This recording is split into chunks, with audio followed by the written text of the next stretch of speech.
Hello and welcome to episode 342 of the Awesome Comics Podcast, the place with a small press that makes one hell of a big noise. I'm Vince Hunt, and joining me as always is the creator of the webcomic Vanguard, Dan Butcher. Hello. And the writer, reviewer, he's a mad scientist, he's probably a whiz in the kitchen as well. And he also makes comics as well. It's Mr. Tony Esmond. Bonjour. Yeah, you've been dropping the old reviews this week, T. Yeah, I'm back on it now. There you go. Back on the form, yeah. I do like reading those reviews. Thank you, man. Kind of you. Yeah. You did one at the start of the week, which was...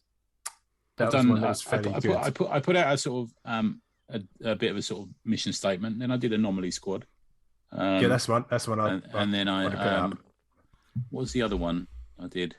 The edit by the Moving, which wasn't so good. Which wasn't very good. And then I've done a bigger one yesterday about manga, about my sort of little journey through manga. Yes. I think once or twice a year you do your honest review sort of journey, don't you?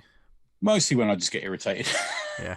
It's unfortunate they need to be called. They need to be called as such. Yeah. You know what I mean? Yeah, they should all be that. Yeah. As we talked about last week, Yeah. which is one of the things that pushed me into doing it again. Yeah.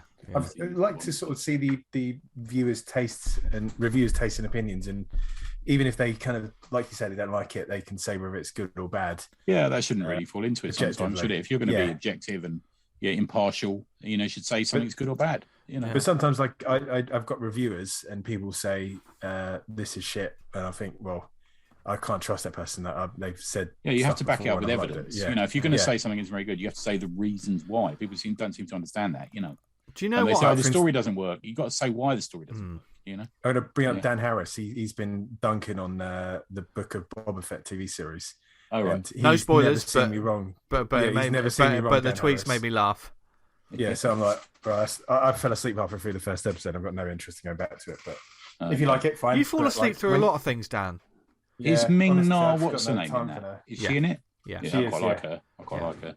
I was watching the first episode, and they're kind of like just bopping along the street, and then all these people jumped out with shields, and they've all got them in the center, and I was like, "What's the point of this?" I don't understand. You're trying to kill these people? What are you trying to do with them? I don't. I was watching the Rockford Files today. That's still okay.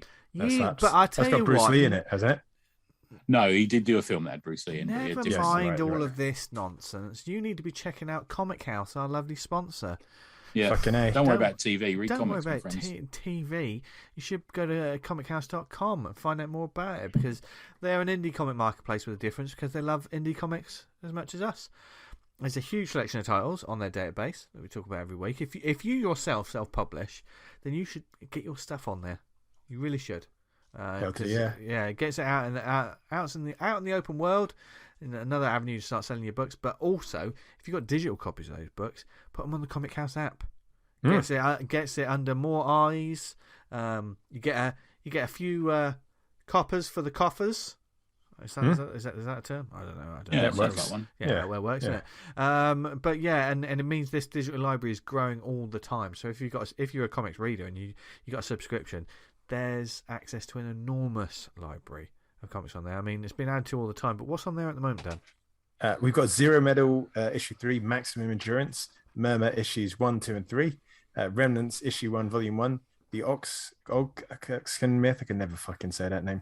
Glass City, The Story of a Missing Girl, issue 2, and Sire, Superhuman Crime Investigators, volume 2, issue 1, Royal Rumble. The Glass City one's by, I'm thinking, David Krenner. Is that the dude's name? He's on the Slack, isn't he? Yes, you're right. You are completely correct. And the story synopsis goes: pick up exactly where you left off from volume 1. Detective Gabriel Gatti is mourning the loss of his baby daughter 5 years ago. As he stumbles onto a case that mirrors his own, he delves deeper into an already dark city. Only this time, everything you think of and know about the city is about to change. Set in a cyberpunk-style future Glasgow. Yeah. Interesting. Yeah. Cool. Nice. Cyberpunk future Glasgow scares the shit out of me. It's bad enough as it is. Yeah. And it takes a lot to scare Tony Esmond. Thank you. But, Funny enough, you should mention Dan Harris. I've got a sticker on my notebook, and it's a picture. It's from his cosplayer that ruined the universe. I know what it is. And it just says, it says read more comics. Oh, I thought it was. There you go. I thought it was the one I'm doing an anxiety poo. Anxiety poo. No, I've got that as well. But this one is read more comics. So I stuck it into my notebook. Yeah, I like that one. Yeah. Yep. It's not a reminder. It's a way of life. Exactly. And you will read more comics if you get the Comic House app as well. So go to comichouse.com to find out more about your 14-day free trial.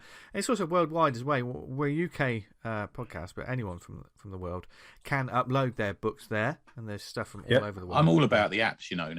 Yeah. The iPad's always with me, and I've got various apps reading various things, and this is the one I use to read some press on. I know one of our faves, JWC.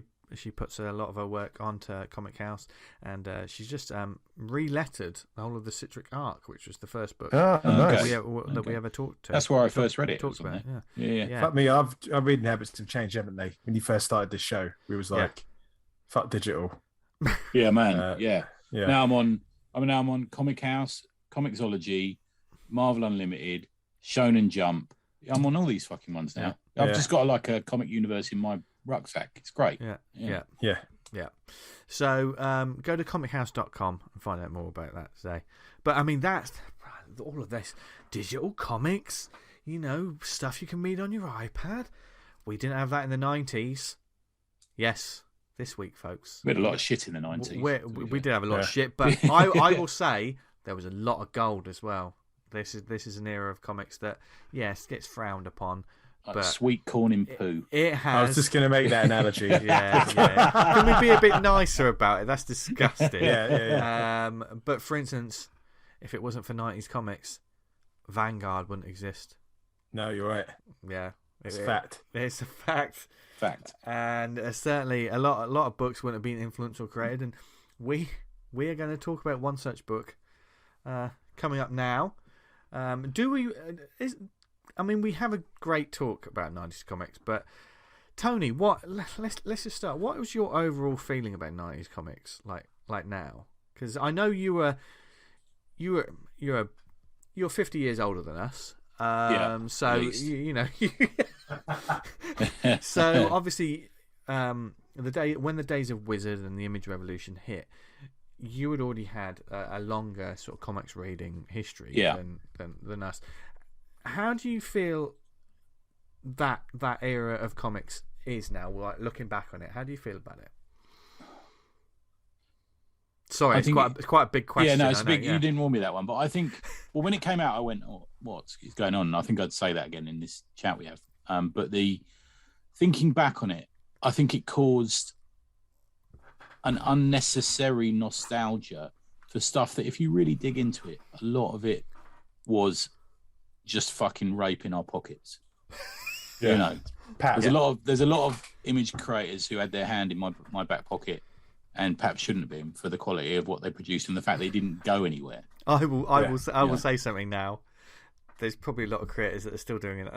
I don't blame you, man. I mean, how many people do we see put an issue 1 and 2 out, and then we don't see anything else? Yeah, maybe that comes from that. Don't say that cuts too close to home to me. that energy that they seem to have is that they weren't trying to fuck you over because they were trying to fuck you over. It was just like missteps, and they were just trying, just doing anything, and then it wasn't working, so off we go on to the next thing. Do you know what I mean?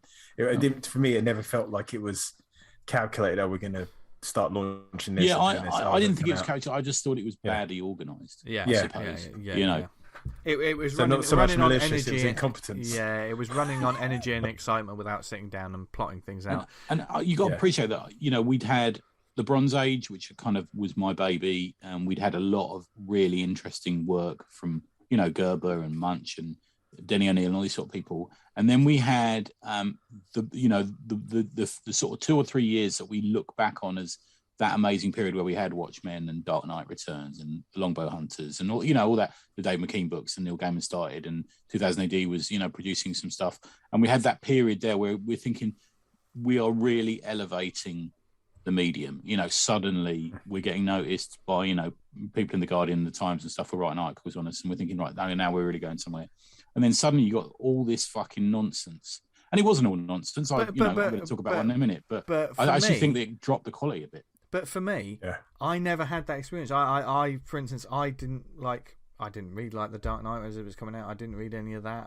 Well, you're too young, man, for that. And also, I was in the UK Weekly, so the 90s comic boom, and even before Image, we're talking when Jim Lee was on Uncanny X-Men and stuff. That's when. Well, I count that see, I count that as that period. Yeah. I count McFarlane on the Hulk onwards is what I count as that period, really. And that was one of the periods where it just hit my vein. Do you know what I mean? And that was it.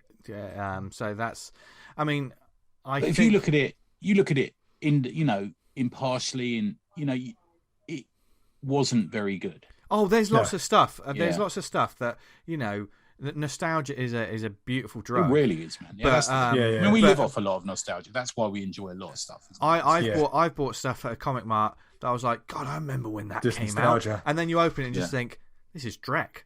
This is awful. I bought The Darkness for that very reason. Right. Yeah. Fucking Darkness, man. That's not too bad. I still got my issues. I've got loads of issues. Anyway, I think one of the worst things was Image and kind of like, maybe DC not so much. They took the wrong lessons from it, and then they tried to kind of make their titles Image-like. It's like that's totally a lot of it. It was. We talk about that, don't we? With Marvel UK. I mean, certainly Dark Horse. Everyone fell foul of it. Of it. Marvel were spinning their wheels, and therefore they lent too much into this sort of 90s stuff, which is why we get some of the character designs and characters that are laughable now. But Thor sticks out. Yeah. A lot of the X-Men characters. I mean, we get that. Okay, you get that on with this sort of online debate where people go, "Oh, the 90s weren't very good," and people say, "Oh no, there was a lot of good stuff in there." Well, there was, but there was an awful lot of really awful stuff in there as well. Don't forget this is a period where we got Vertigo and stuff like that as well. So there was that, But it's also, I think it's down to the comics had a boom. There was a certain boom where comics were everywhere, and when it's everywhere, you don't have the luxury of everything being. The thing is, they were getting people to just put the new character with another beanbag sellotape to his forehead out, that would sell 300,000 copies, and they'd buy a Ferrari off the back of it. That's evidenced in that Image documentary. They talk a bit about that, don't they? People just went. You mentioned in our talk with Jeff about the Toy Galaxy. They do one about Wizard, and that also factors into kind of like the Image, kind of like getting involved in the speculator market of the time. That all the card collectors were jumped over to comics, and a lot of the Image ones, I think they're the Death of Superman is the best. Is a really good evidence of that, isn't it? I think the speculator market did cause us huge problems because it was boom and bust, wasn't it? Absolutely, like boom and then boom, it all fucking lost for that. People were buying 50 issues of Shadowhawk 1 or something, But there's the part of me now that's like, yes, we know what happened to the industry, we know what the certain effects and stuff, but to this day, I got mad love for Mark Silvestri's Cyberforce, and do you know what I mean? I fucking love it. I mean, I won't go back to. I mean, I've got the trade of the original one because that was. But he kickstarted it about 10 years ago, didn't he? But I'm not interested in those reboots. The reboots are something different. The flavour I want on my chips is what I got at that time. And I think the thing is with him is he was really good. His art is extremely competent. He was also a very good businessman as well. From what spun out of that, the way Top Cow sort of stepped away and built up like Witchblade Darkness, etc. That became a different thing. I mean, look at Image now; it's completely different. Wildcats and stuff like that. Didn't we? Image is a completely different beast. Image sort of changed, sort of pivoted. It reinvented itself, didn't it? He did have that one character, Mother May I, and I just fucking love that name. It's just such a great name for a character. Yeah. So obviously, there's some ups and there's some downs, but we're going to talk about some mad love and craziness, funny character names, some real, some not, but definitely we had a chat about a book that you need to check out. I know a lot of our listeners certainly come.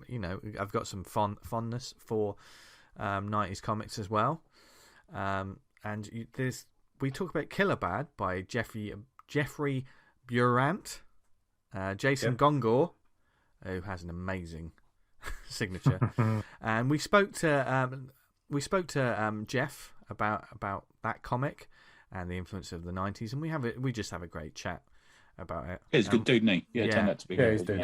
Definitely a creator to keep your eye on because there's plenty of great stuff coming from him. We know a little bit of the behind the scenes stuff, and there's some more stuff coming from him, which I think you should look forward to. So without further ado, here is some wonderfully nostalgic but also optimistic 90s comics chat, as well as a lot of talk about Killer Bad, a book that really needs to be on your radar. Okay then, obviously with this week focusing on some 90s comics goodness, what better time to get a guest whose comic series exudes the 90s comics vibe? And I know you like that word, Tony, exude. I do. When you read the script out to me earlier, I was quite impressed. Thanks. Nice. Script? What script? This is all off the top of our heads. And so this week we're joined by the writer of the superhero serial killer mashup, Killer Bad, Jeffrey Burandt. Hello. Hello, how are you? Right, Jeff. Yeah, good. We are good, and so is your book. I think, Dan, you spoke about Killer Bad on the show a little while ago. Yeah, I think last week and months before that, someone sort of said, Dan, you're going to like the look of this, and sent me the Kickstarter, and I backed the Kickstarter. I have to apologise. I think I absolutely murdered all the names of your co-creators and collaborators in last week's show, especially the artist. Is it Jason Gungor? Yeah, Gungor. Oh, okay. Yeah. Mm-hmm. There you go. That's a cool name. So, that is a cool name. Well, if you notice on the cover, he writes it in that like 90s kind of on like McFarlane did, or all those guys on the little like scroll, and then he spells it a little different. He spells it straight up gun and gore, which isn't exactly how you actually spell it. So. That's amazing. Well, the cover I've got is like a bit Bisley-esque. It's kind of like it's a bit actually. That's a good shout. Yeah. I'm not sure. Did I get a different cover because I was a Kickstarter backer, or I can see the gun gore on it. But, we will, of course. That's always the thing, wasn't it? The scrolls on 90s comics. Yeah. How full of yourself you got to be to put your name on a fucking scroll? Do you know what I mean? It's like...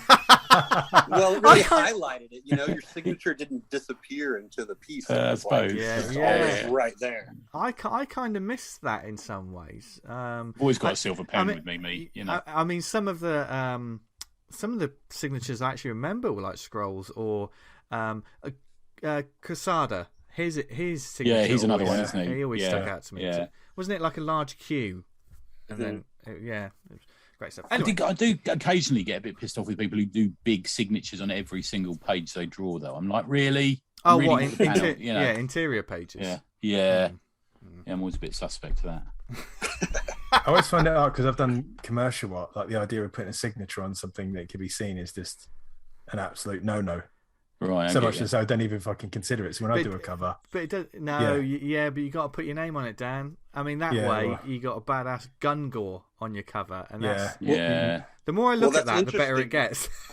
So we have some variant. We did have a Kickstarter exclusive cover, print only variant of where it's the Friday the 13th movie poster, except with our characters in there. Oh, okay. And that my friend Paul, he has that same mentality. Who drew it? Paul Chiaravino. He also did, which you probably saw as the last page of your digital copy. There's a RoboCop riff awesome. For Killer Bad 2, and you see, I had to make sure and put his name in the credits, which I would anyway, but because he hasn't been signing his work with that same mentality. And maybe it's for the verisimilitude of the movie poster also, since movie posters aren't typically signed. So more the idea of an imaged comic, especially one of the founders ones, coming out without their signature on the cover is it just wouldn't happen, would it? No. They'd go fucking nuts if someone removed it. Well, like you could kind of not pick up on the fact that it was drawn by Liefeld or McFarlane. Yeah, but back then it was some covers were drawn by about 8 people, weren't they? Because somebody would ink a bit and then they'd get busy or not come in because they were drunk or something. You know, and somebody else would ink the foot or something if they were feeling it. I didn't realise that I listened to your pod this week, Tony, that the Shadowhawk cover was inked by Liefeld. Yeah, was that right? Oh, okay, I'd forgotten. Yeah, it was. It was the chromium number. It was like the black with the chrome kind of shadow around it. God. But you got to be considering some chrome, Jeff, haven't you? Add some chrome to a cover. You got to be doing a bit of that soon, haven't you?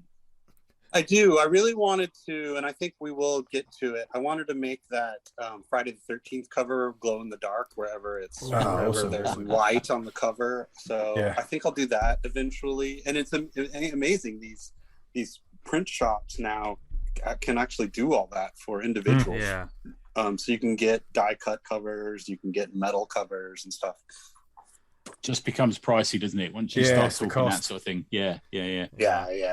Kickstarters, I think, turn out at best you're trying to break even on the whole thing, really. Yeah. Welcome to our world, Jeff. That's how we feel. Yeah.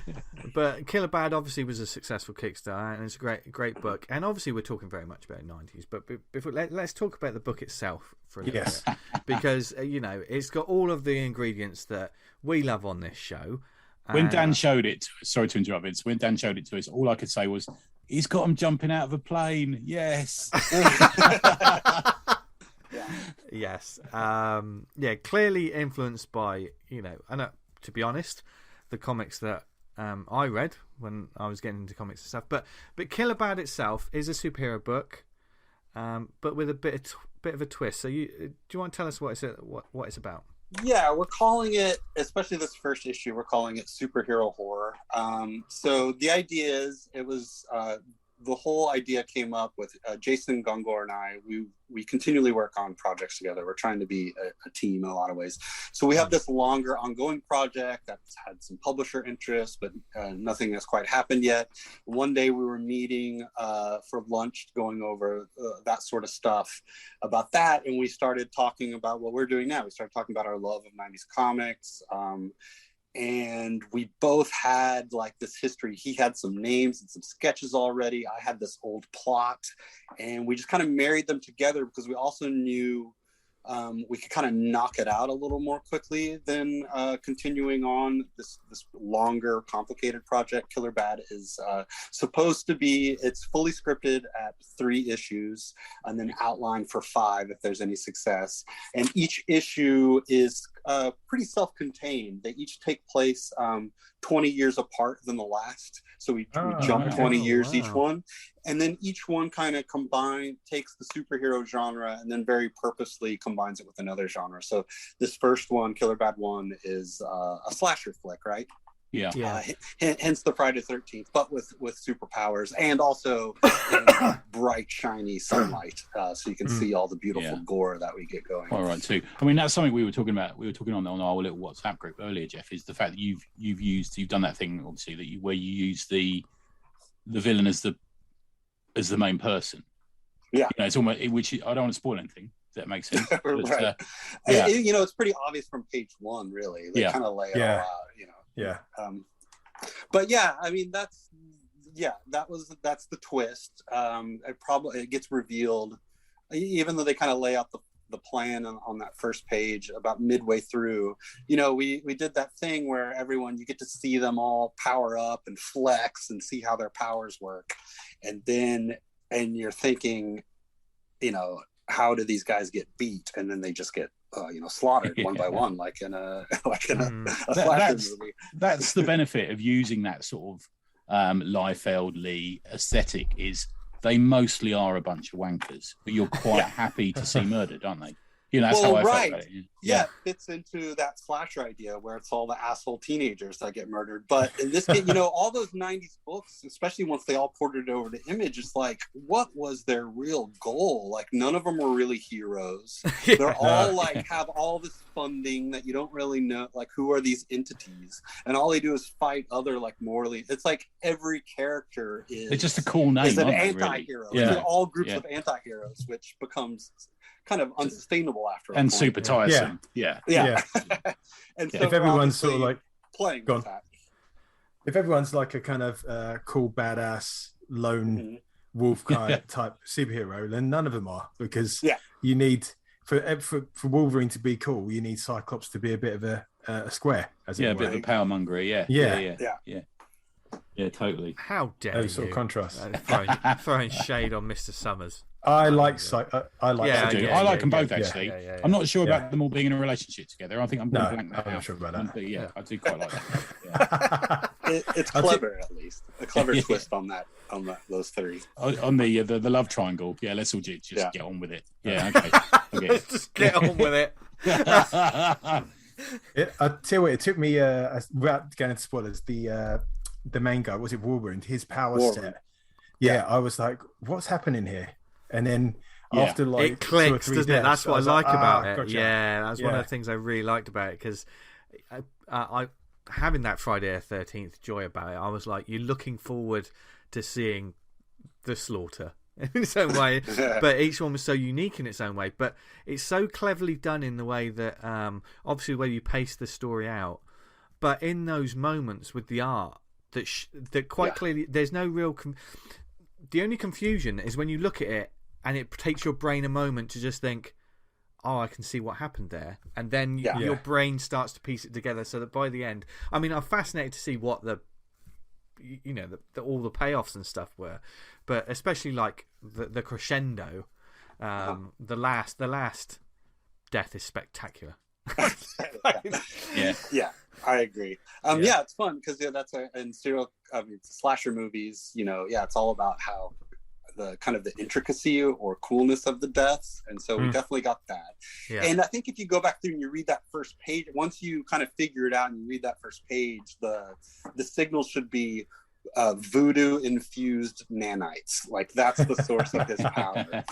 And then we gave kind of like it, I don't think it's in the digital copy we put, but if you go to jeffwrights.com, we have a bunch of character sheets up that we also put in the print copies of the book, and it kind of actually explains his powers. So I tried not to hold readers' hands too much during the actual story, but there is material out there that kind of explains it a little better. I like that though. The sort of an expanding of the universe and the information's there.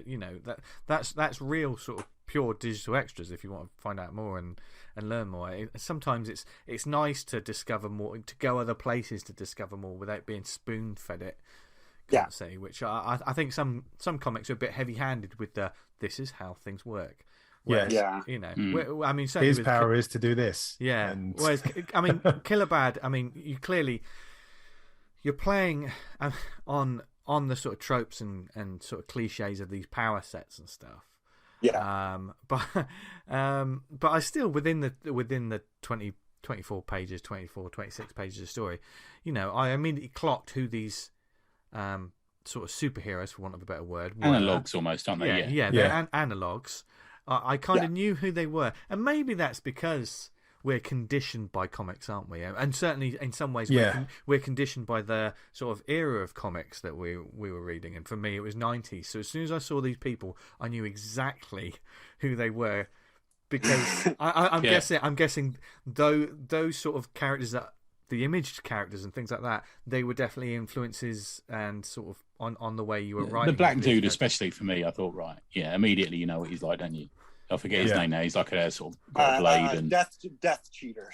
Yeah, that's his power. He just can't die. Yeah, that's it. Until he throws his head away. Oops, so no spoilers. I mean, they do the classic kind of image thing. I think more of a Life Elding thing, where they kind of, Tony mentioned, they just jump out the jet. The bad guys. So great tactical maneuver. But at least, and we have Warwound being the voice of reason. Like, you guys are fucking crazy. They all jump out of the plane, and he and Hacksaw, the hacker dude, are the only ones wearing parachutes. Did one image comic or creator on its own kind of like think, right, this is the one I'm going to be using to kind of like draft his tale? Yeah, in particular. Boy, I mean, it's probably like 5 or 6 of the image founders that are in the mashup.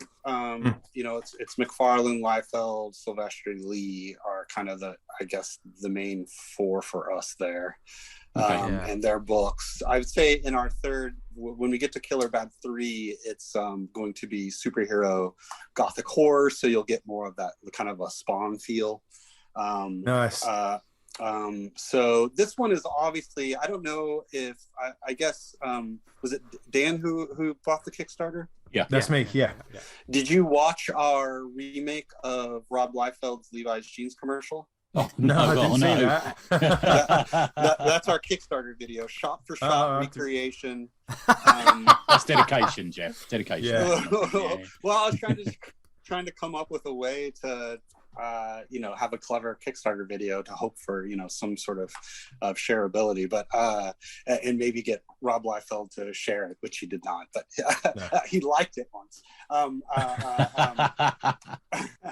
And so, yeah, we did a. It can be spiky. You don't know which way that's going to go, do you? Yeah. Right. I was actually worried about that. Yeah, that it would be seen as a diss. So I was always very complimentary in all our descriptions and stuff. Yeah. So yeah, they're all in there, and kind of the origin of it too. Before even coming up with the genre mashups, was we were just coming up with goofy names, goofy 90s names, and then, or Jason had a character design that we could apply a name to, and so much of their power sets and whatever personalities they have just come from that first moment of creation. And then we made a trading card for Break Speed, our kind of probably the golden boy hero, the more Cyclops of the lot, even though he's a speedster. And I realized none of them had real names. I never bothered to come up with their alter egos. So I had to create a name so that we could give his stats on this trading card. And that's still true. Other than Molly X, the kind of the ecstasy Molly themed villainess. I think I'm right in saying that Molly is it the term for MDMA in America? Is that right? Is that ecstasy? Yeah. Yes, yeah. Yeah. Okay. So when I grew up in Dallas, Texas, where and ecstasy was invented on a ranch just outside of Dallas. And so when I was 16 and using a fake ID to get into 18 and up bars, you could buy ecstasy at the bar because it wasn't outlawed yet. Yeah, I get you. Wow. Yeah. For about 6 months there. Okay. I was saying, calling back, if you want to do the ultimate Rob Liefeld homage, you could have run the Kickstarter and then just kept the money. Hey! He's not going to listen to this. The thing is, what he did as well, I'm sure that the characters probably did have full names of all of the characters he created, but it's probably just he shouted it at some intern in his spaceship, didn't he? And he never wrote it down. Yeah. I'm going to reveal some of my Youngblood knowledge. I think Shaft, his first name is Jeff. Oh, right. I could be wrong on that. I don't know. Suddenly it feels bad when you say the word shaft. Yeah, I felt bad when you said that. Yeah. Shaft is. I'm going to be wrong. Work the shaft. No. Jeff Terrell. Come on. Oh, well done. Look at you. Look at you, Dan. Oh, bloody hell. But one thing that springs to mind when you're talking about this is very much an Image did this. I mean, when I was buying, I think with the Image comics, you had your certain section. I know some people were buying everything, but for me, there were so many different flavors of ice cream that it was the Sylvester, the Top Cow corner was where I found my home. And they used to do do you remember it was the file books? I think other people did as well, where it was basically Strike Files or something Strike Files. That was it, yeah. Where it was basically they were just pin-ups, weren't they? But you'd have a little fact file down the bottom that would say where they were born, what their name is, what their power set is. I used to love all of that. Yeah. We love all that. The Guide to Marvel Universe. I love all that stuff. Yeah. There's a couple of people on Instagram who still put them out, and I still read them all every time. Yeah, it's like to know how tall someone is. I've got an slight addiction to seeing how tall someone is. Oh, he's 6'1.5". I always thought he was 6 foot. Oh yeah, Hank Pym's only 5'8". That's a surprise. Yeah, no wonder he beats his missus. It's like that. I always deal with the Image comics. It was a bit of the looking back on it now, the Emperor's New Clothes kind of deal. Yeah, because kind of I can look back. I think I've got about 100 issues of Spawn. And I couldn't really tell you much about one or two storylines. Yeah. Well, Spawn was on loop. Nothing ever got resolved. Nothing. The whole idea that was kind of cool was that he had 100, a power meter, basically. Yeah. And when it ran out, he wasn't supposed to be Spawn anymore. And then clearly that never really came to fruition. I think I remember that. It wasn't even issue 3 or 4. And he'd already done a third of his powers, and I was like, how's this going to go to this? It puts me on edge, man. I worry about them if they have that sort of thing going on. Yeah, it's like these people who can only be invisible for 18 minutes or something. It's but with that, it's a cool sort of thing to do. But you've got to have something to pay it off. You've got to turn that into a moment. Keep track of it properly as well. Yeah. I remember thinking, what's long. going to happen when he runs out of power? Did you have to do something like trials to get them back, or what? But it was just an idea that was never really taken beyond. That. What Image Comics had a few ideas that were never really carried through. Shocker. Yeah. with like the 90s and Image Comics that I would say over the past decades, and this is what's refreshing about Killer Bad because it doesn't fall into this. A lot of people take that sort of that era of comics, and it's constantly parodied. It is constantly made the butt of a joke. It is, and certainly, you know, there's satire within Killer Bad, and you know you can tell where the humor is and where the jokes, for want of a better word, is landed. But you never. One thing I enjoyed reading about, you're never looking down at these comics. Yeah, you're never punching down on them, mate. Yeah. Oh no! Even as I complain about Spawn's stupid power meter, I mean, I genuinely love those comics. And though I remember, like, okay, so I worked at a comic store in what Image launches into 92, 93, 90 or 93. Oh, cool. So I was working, I mean, it was right up my alley. I remember, like, so Mark Silvestri, and to this day, I think that the Mark Silvestri Uncanny X-Men run is some of my favorite comics ever. You know, the Outback comics with that team. You know, I was a teenager. Mark Silvestri draws really hot women, so I was like really horned up for Dazzler and Rogue. And so it was exciting. And I remember when like there was a what if Wolverine was an agent of S.H.I.E.L.D. and it was a Liefeld cover. And it's inked by McFarlane, if I remember correctly. And just those drawings, just seeing that was so energizing for me at that age as like, you know, a 15-year-old or whatever. I was the perfect mark, and to watch them jump over and do their own thing was very exciting. And I think I bought all of them. I think I stuck around with Savage Dragon and Spawn the most, because I think Savage Dragon was maybe the highest quality of all those guys, like overall. I agree, man. Wait till we get the recommendations. The recommendations on this episode. I don't want to ruin it, but one of them's going to be Savage Dragon for me. I'm still a fan of it. I think it's one of the best comics out there. Genuinely, you know. Yeah, and he seems like a pretty cool, smart guy himself. Have you ever gotten to see him draw, Eric Larson? Yes, we've talked about that before. He has that sort of strange, almost draws backwards, doesn't he? You know, he's bit with his wrist. Yeah, he like totally hooks his wrist, his hand around on his wrist and pulls up his elbow. It's really kooky to watch, especially if you get to see him do it like at a convention doing sketches. And stuff. I love his That's stuff. interesting. Man. Absolutely brilliant. I remember. Real quick, I just want to say it was so exciting to watch them. Like, you were so excited to see them draw other Marvel characters. Usually, like, I would get so excited when McFarlane would do like a classic X-Men cover, and you know, and it was because it was like those characters through those styles filters, because they kind of draw everybody the same. And at age 15, that was just very appealing. I think Silvestri is not like that. I think especially when you go through those Uncanny issues, he draws very unique faces. Yeah, I mean, he's often respected as being the best of the lot, almost, in a way. That's wise. You know, yeah. Well, he looks like a newspaper illustrator sometimes, almost. Yeah, like fashion. He's got that skill, isn't he? Yeah. It's lots of acting. They did one issue where they all cross over titles, where one, like Jim Lee drew Savage Dragon. Didn't they do that? Like each artist did a different title. They did, didn't they? Oh God, I can't remember. I can only remember Jim Lee doing Savage Dragon. He couldn't quite get his head around. He couldn't really quite get his head around doing the fin on the dragon's head. No. It did have a really cool cover though, where I think he was in like a sewer, wasn't he? And he had like the full NYPD sort of like. Yeah, I think he had like SWAT gear. Was that when he was going? Was that when Lee was doing a bit of sort of Miller-esque styling on his stuff? Yeah, I think it was very much at the Death Blow. Yeah, that period. Stuff. Yeah. I mean, I said it before, Jeff, but I'm a little bit older than you guys, so I was in my mid-20s when this came out, and I remember being a fan from the Bronze Age onwards. I'm like, what's everyone going mental about? And then but buying them all, like the severe lemming that I was, you know. And I mean, I bought the first 50 issues of Spawn, and some of them remain unread. But I think when it got to the Extreme Studios, Awesome Studios kind of stuff, I was like, what is this?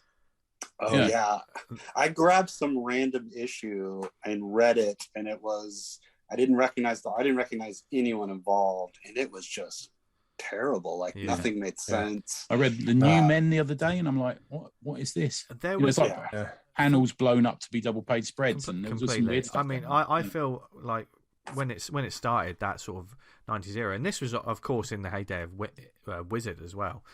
Things like that. And there's a fascinating. That's one of the big reasons for its success, I think. They really grabbed it. Yeah, there's a fascinating on YouTube. Toy Galaxy did like a half an hour, sort of like the birth, the life, and the tragic death of. That's really worth Wizard. watching that. Really fascinating, seeing how Wizard started and how it ended.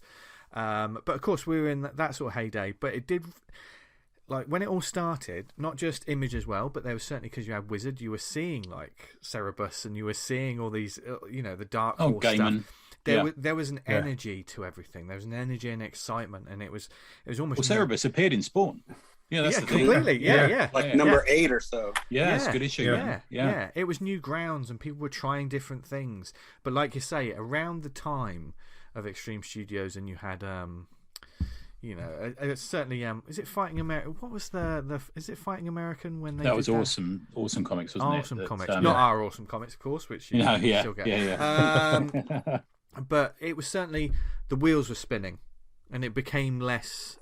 I don't know about you guys, but I was like, I wasn't so much interested in it. It didn't have the same energy. It just felt a little bit. Well, I think it's evidenced by the fact if you do get any of the comics from then, you can buy them cheaply. Or if you've got any from them, look through the adverts in the back, and you'll see that a lot of the comics that are advertised never came to completion. Yeah, they never actually appeared, and if they did, maybe it was one issue, if you were lucky. Sometimes, And I think there was just that they were making so much money on each issue.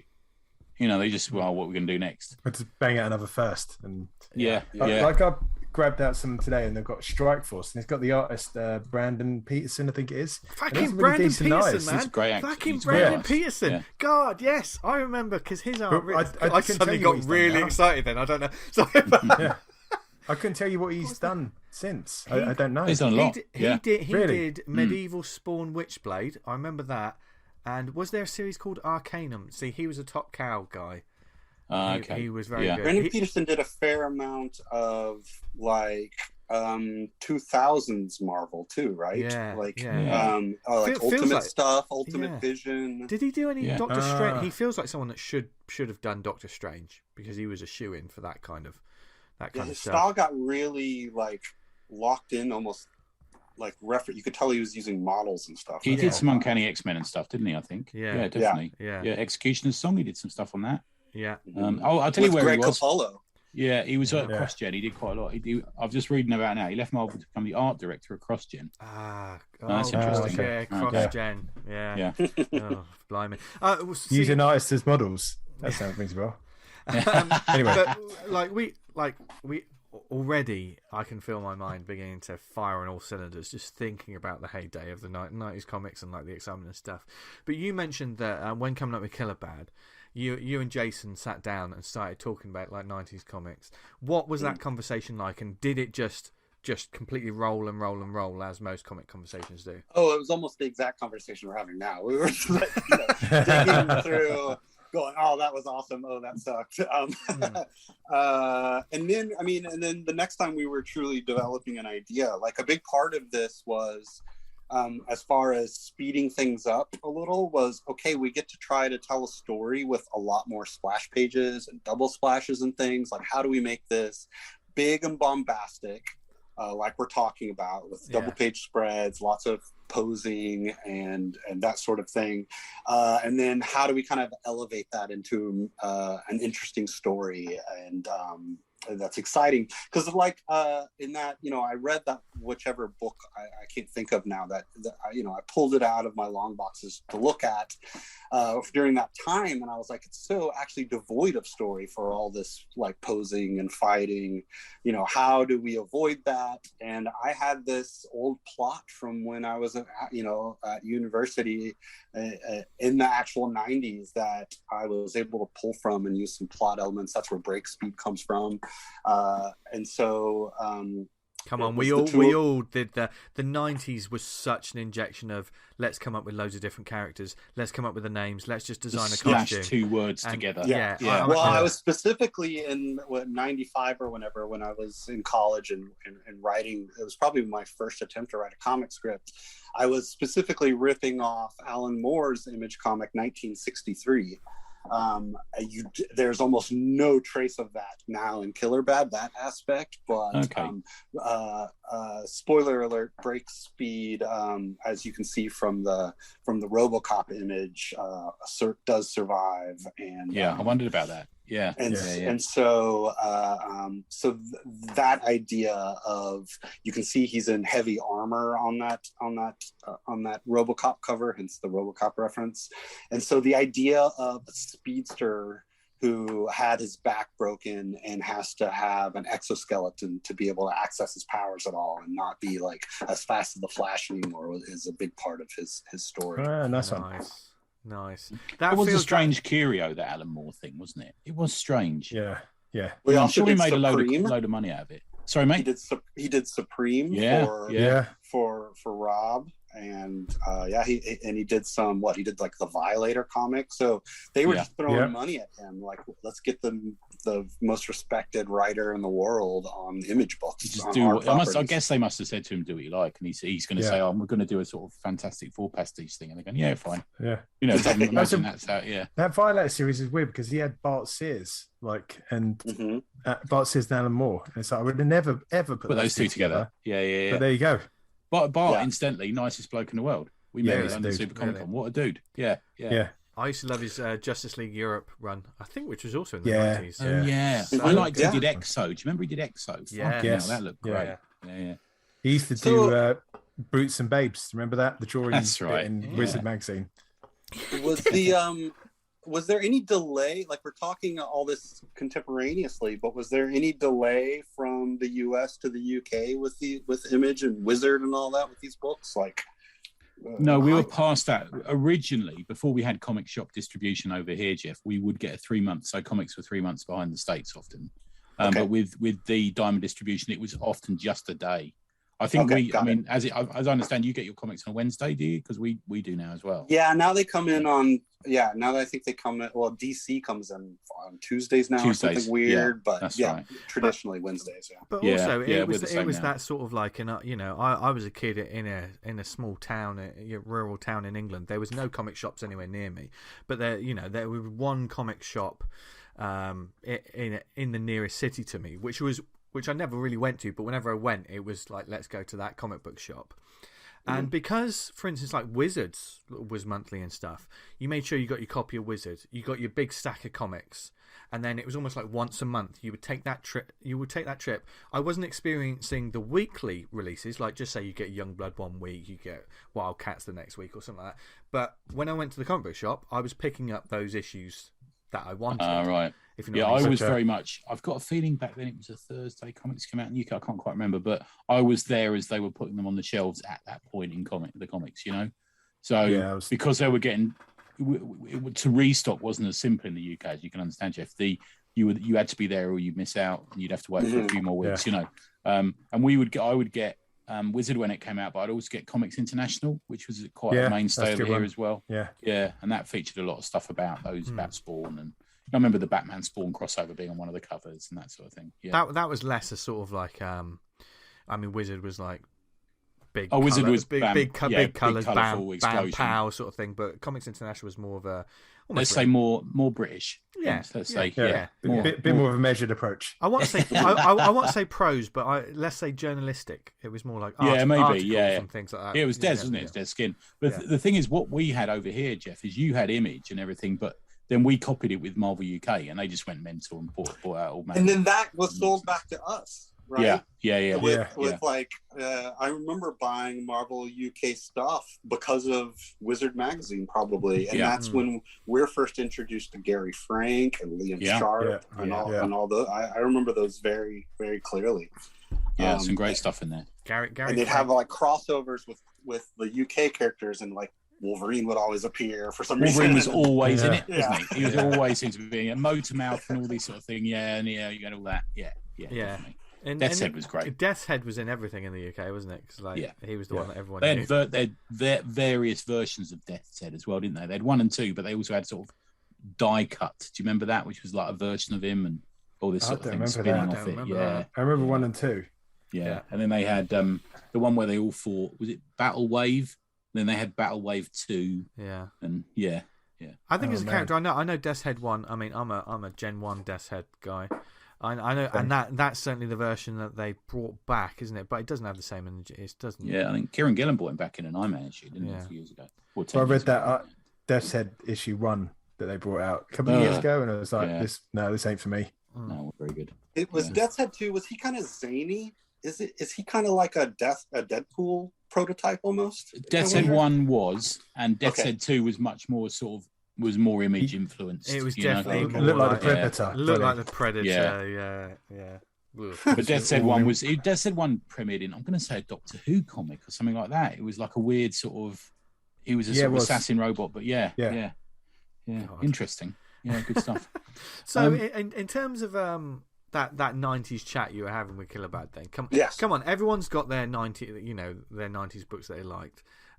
What common ground and what very differing opinions did you and Jason have? Because I'm sure there was one where you said, I love this series, and he was like, you're clearly a big fan of Coven, aren't you? I guess. Well, Lady Pendragon.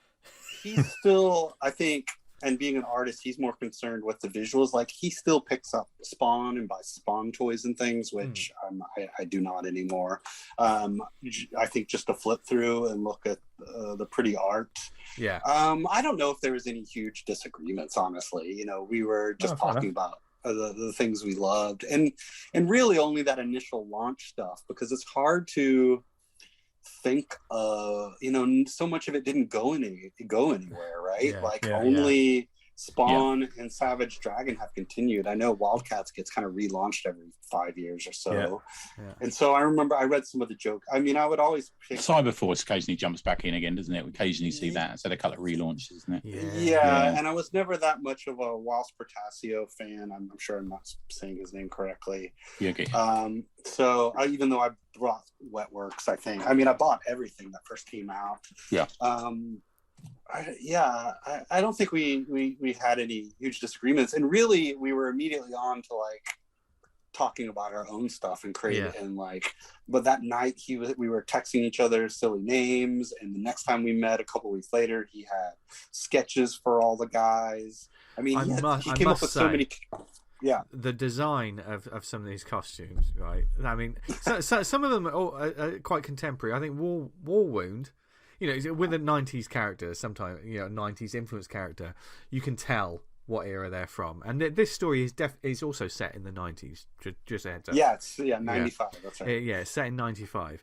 War Wound feels like he's got just a classic costume. He reminded me a bit of Mr. Monster. I got a little bit. Yeah. Oh, is that Dan Brereton? He did some covers for it, didn't he? But you might be right. I can't think of the name But the one for me that was just so beautifully 90s is the headgear on Gigantic. Yeah. I don't even know what. What is that? How does that even work? If you fall over, it protects your head. But what's it? I always think, because it's for our lovely listeners. Who was the Rob Liefeld character that had it? Prophet. That was it. Shaft basically has it, or Sliver, or whatever his name is. I would look at that sort of headgear and just think, what is that made out of? What is that? Yeah. I just thought, it looks like beanbags. Yeah, it's all shriveled and crumpled up newspaper or something. Yeah. And all that paper mache. And to be fair, why does he need it? I'm not actually sure why they need it, really. But it became a thing, didn't it? Yes. Shatterstar. Was that the first example? Yeah. It was. Shatterstar, Grizzly, that group of, Cable had his own secret team from the past or the future or whatever. Grizzly had that thing. Domino basically had a metal version of it at some point. So it was very prominent back then. Oh God. Yeah. And you can see the mashups in all our characters. Break Speed is like Dark Hawk meets Cyclops with the Superboy jacket. I mean, it's all very on purpose. Yeah. Leather jackets, putting on a small leather jacket that doesn't fit you. That's a nice thing, isn't it? You haven't gone for that trope of everyone having really long legs, which is another one, isn't it? Sure. So with the next issue, jumping 20 years on, presumably would you be dropping the 90s one and like going for like the 2000s or? So we'll what's have your a different approach? art. It does have a different art style. It's the mixed genre. It's a revenge story. It's Breakspeed's revenge story, right? Oh, nice. And so we've got some on page 1. We've got some Frank Miller, Sin City shadows. Where you see that war wound is standing there because there's his shadows on the brick wall behind him, and it's only that kind of high contrast black and white bricks. So it's going to be drawn a little more like it's going to look more like the covers did for Killer Bad 1, where we're going to have it traditionally colored in kind of like a more Jim Lee approach, rather than Jason was going for issue 1. I think it looks like the side of Street Fighter versus Capcom. Like he did very little line work and then did all the work in the colors to create this painted and almost animated look. I can see that. And so, each issue is going to evoke different stuff. As we get into the 2000s, maybe it's just it'll be 2015 is 20 years later where it takes place. So there's maybe a little less to evoke as far as maybe just have them row on social media a lot. Sure. They get in Twitter fights. That's where all those very boring issue.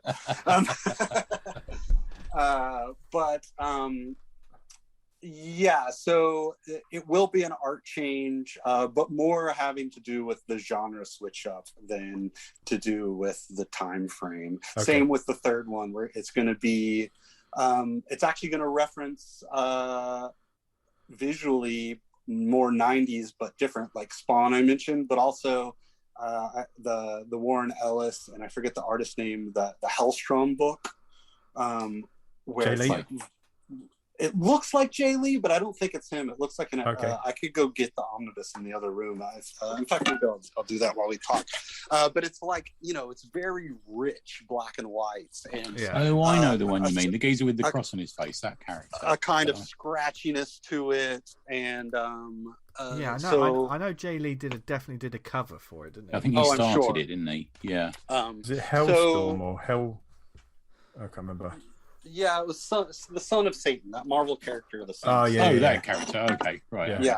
And so we're going for that kind of look by the third one. So there will be significant, even though it's all by Jason, significant style changes on purpose. Go full goth. Yeah, exactly. And so, and the story takes that takes that turn. If the back page of the of Killer Bad with the Nodus Corp logo, which is not subtle at all, kind of gives you an idea of what maybe's behind all this. Yeah, and certainly because we give a reason for why all these characters have powers in the first place, beyond being mutants or whatever. Yeah. And certainly you do see a lot of supernatural sort of elements in the face of the bad guy that he's says, nameless in it. Nameless. Ignore the shadowy figure. Pretend he doesn't have a name. He's got yellow goat eyes. Yeah. So you're already filtering, you're sprinkling in that flavor anyway. So that and here I'll give you a big reveal that I was saving for. We're making a kind of an annotation of all the 90s references and stuff. And on the big splash page where they all jump out. Yep. That's page 6. There's 6 of them because they're the 6 quad 6, and they're in the shape of a 6. So, metaphorically, my God, they are. That page says 666. Yeah, go full Alan Moore on that annotation, dude. That page says 666. Was that in the script? No, Jason came up with that. Oh, Jason, nice. you're a genius. I mean, the idea that there were 6 of them was already on there. You're like in issue when we kind of explain everything that's going on, you'll learn that there were like 3 teams of 6 running around at the same time and things like that. So it was already baked in, but Jason. I love that though, because awesome. I mean, because we've looked at this page thinking, my God, that's straight out of an Image comic from the 90s. We love it. Now that I know that be inside baseball detail, it's genius. Yeah, we tried to bake in, like I said, we tried to elevate and the text a little bit. And another thing is that Jason brilliantly added, you have gigantic in the plane, the carrier, the plane taking them to the island, smoking a cigar, and then later a War Wound picks it up and starts smoking it, and then that becomes a part of the way that Jason illustrates break speed's level of speed happening beyond just the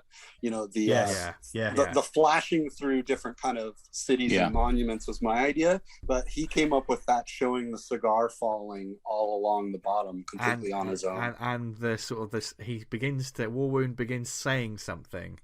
Yes. When that pays off, because I just thought, is he saying what I think he's about to say?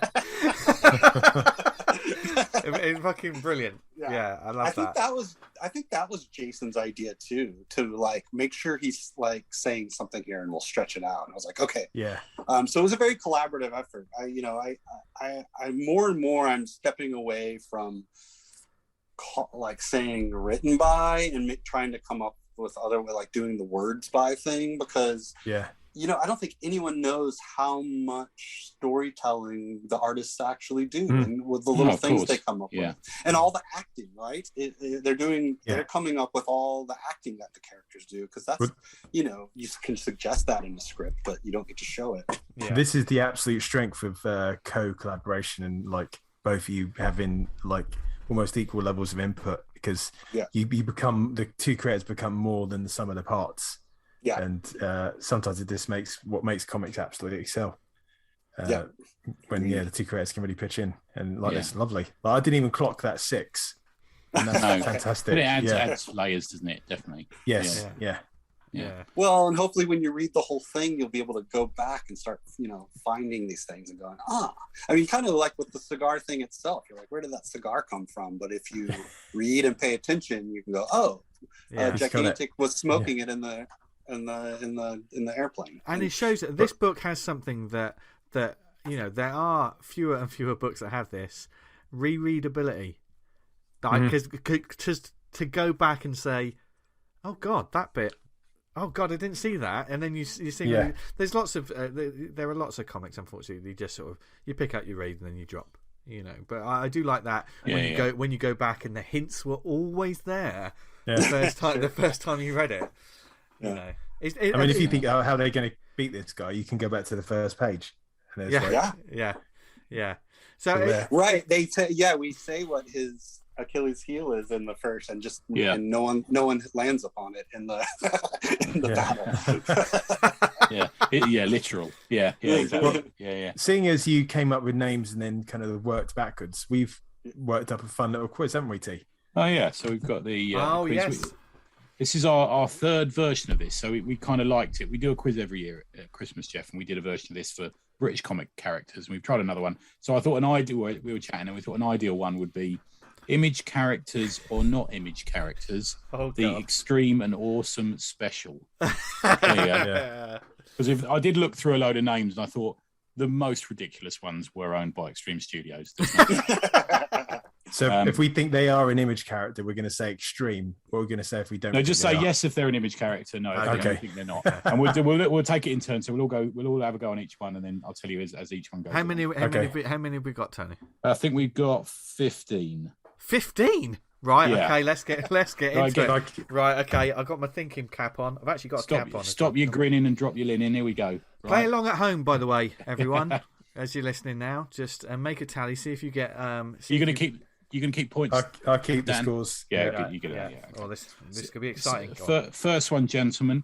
Kodiak with a K. Kodiak with a K. Jeff, True. what do you think? Oh. True, I Dan? mean, I definitely remember a Kodiak character, so I'm gonna say Image. Well, now is the idea it's Image or not? Like, if it's You a can say- Marvel, so yes, if it's a a re- Marvel character, No, it's no. wrong. It's either No, from it's the either- 90s or not. So It's so just say yes, it's a real one. No, it's not. That's Yes, all you it's need a to say. real one. Yes, it's a real one. V. yes.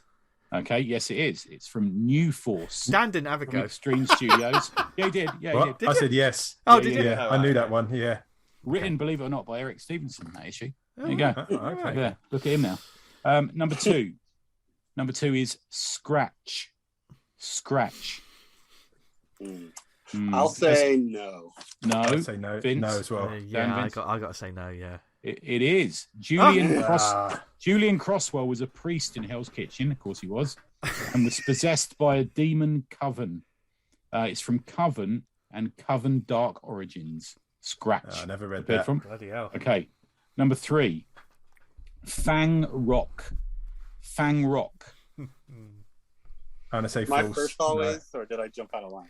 No, Yeah, you can- yeah, no, yeah, should we just have jump it? in. Yeah, for it. There's no Just line, jump in, Jeff. yeah. There's no Yeah, line. yeah. Yeah. What do you think, for Jeff? me. No, No. no. No. Vince? No. Yeah, you're all right. It was that is actually the name of a Tom Baker Doctor Who story. So that's what that helps. Number four, the Rinser. The Rinser. I'll say no. No. Okay. What's your psychology saying, Vince? Oh God, Trying to I rush don't you. know. What's your Esmond radar I, saying? yeah, I'm my gonna Esmond psychology. I want to say that sounds like something terrible from Marvel. I'm going to say yes. Okay. I'm Dan? gonna go no. No, it's not true. I made it up when I was looking at my washing machine earlier. Oh no. Yeah. Number five, Lounge Lizard. Lounge Yes. Lizard. Yes. Yes. Okay. I want to go no. It is a character. It's a character in the Bad Blood team. That's a fucking stupid name as well. Bad Let's Blood. face it. Bad Blood. Well, that's a very 90s Yeah. thing, Yeah. right? In Dallas, Yeah. there was a club that was co-owned by Madonna called Lounge Lizard at the time, or Lizard's Lounge, rather. And far be it from Image to be totally on the nose at the time, he was actually a lizard as well. So there you go. Okay, yeah. Number six, Fire Rod. Fire Rod. No. No. Jeff? No. No, you're all right, because that's actually what I call my penis. You should get that looked at. Get a salve. Yeah. It was also popular in the 90s. Yeah, get me some ice. Well, he's not. Yeah. I did that to Madonna in the 90s, actually. Number seven, the Scab King. The Scab King. Oh God. I'm gonna say. I'm gonna say no. Okay. Other guys, what do you think? Go true. True. Jeff will Yeah. say yes too. No, it's not. I made that one up, and that is not a reference to my penis either. Is What did that you say, Fire Vince? Rod's sidekick? Yeah, that's 2 weeks after the fire, and 2 weeks after Madonna. Oh no, don't say that. Did you say number- yay or nay, Vince, to that, Vince? I said. What did I say, Tony? I got it right. I know I got it right. Yeah, you said no. Yeah, I said yeah. yeah. Number 8, Doctor Conqueror. Doctor Conqueror. God, thing is, I want to go yes. I That mean- sounds like something out of Savage Dragon. I'm so sorry to any creators out there, but some of these names are shit. But I'm going to say yes. I think that is yes. I'll say yes too.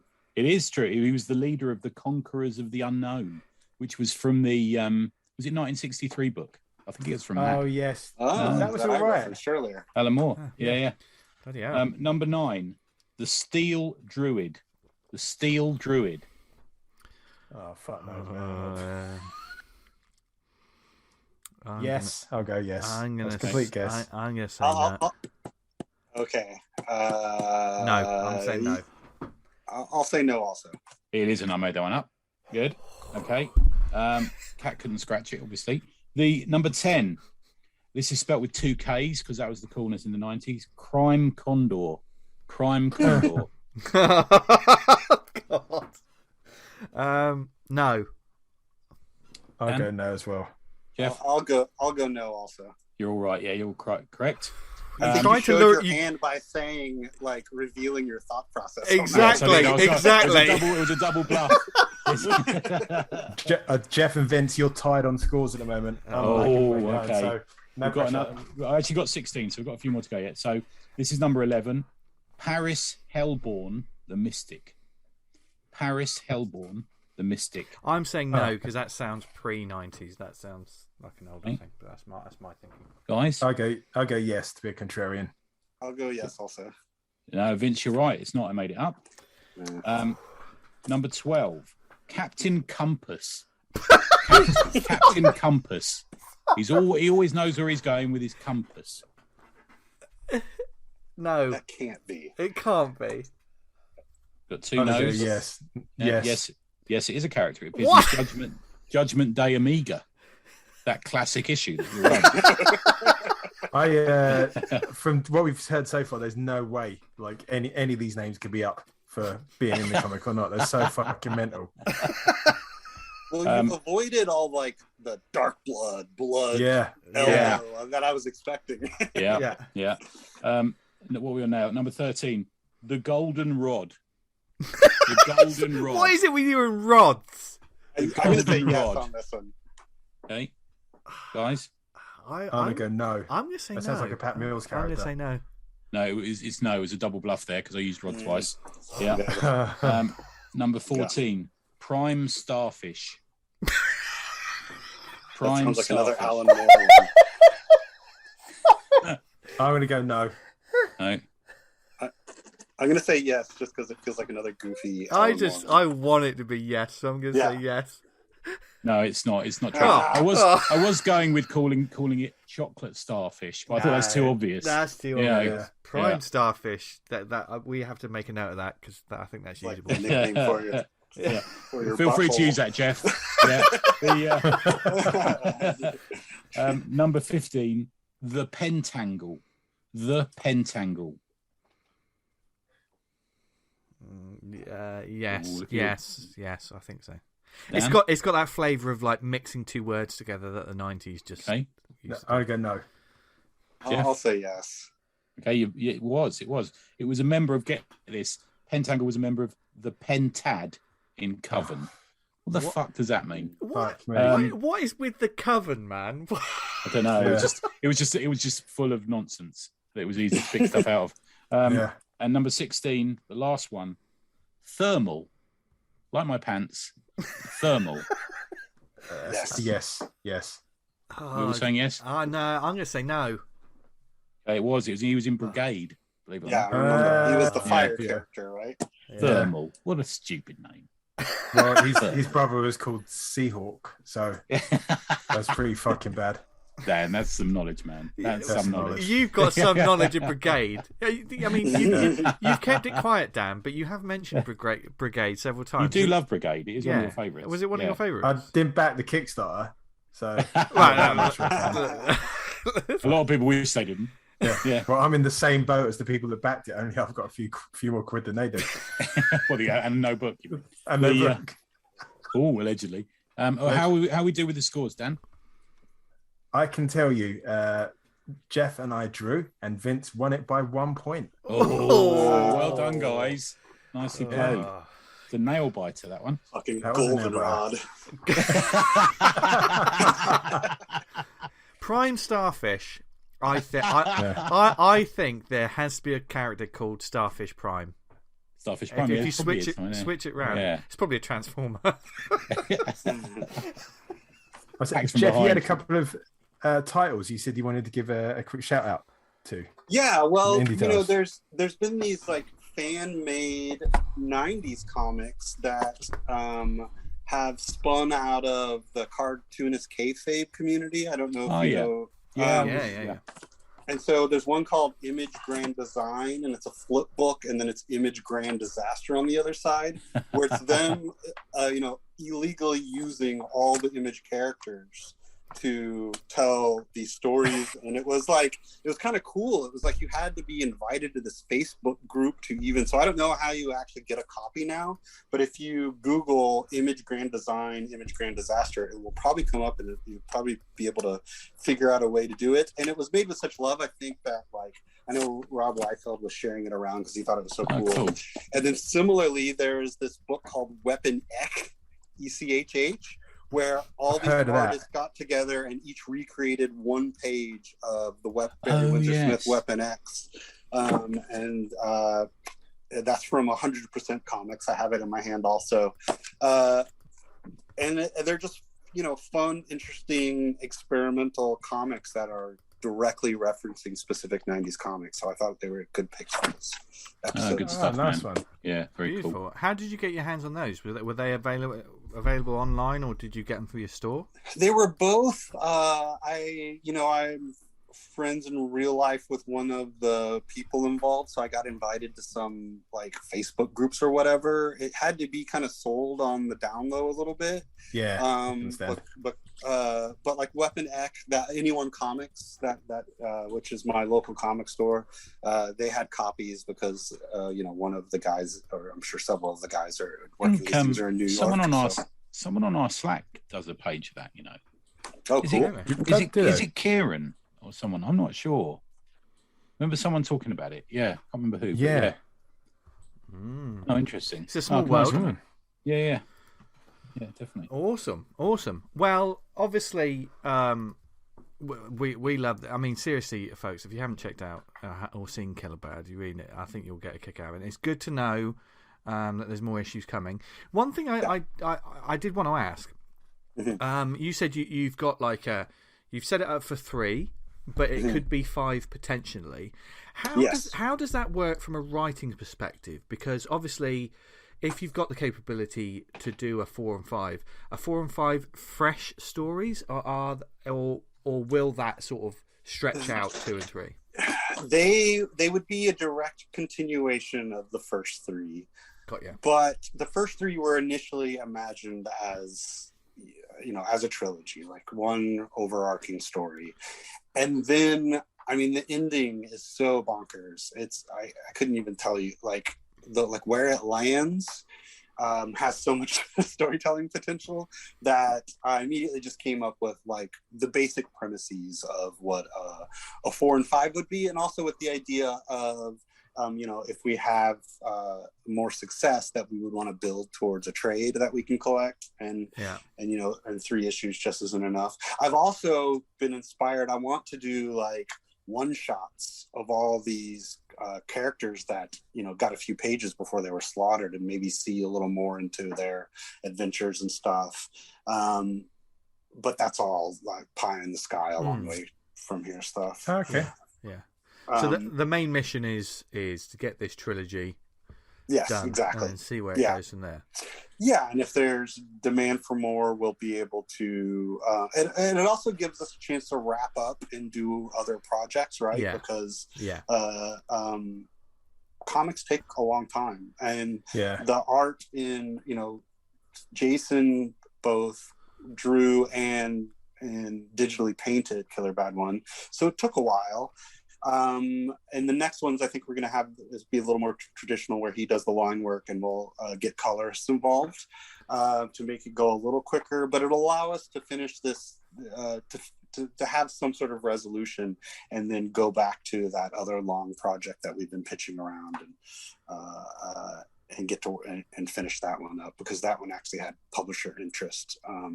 We just got easily sidetracked by our own ideas. It's easily done with comics. Man.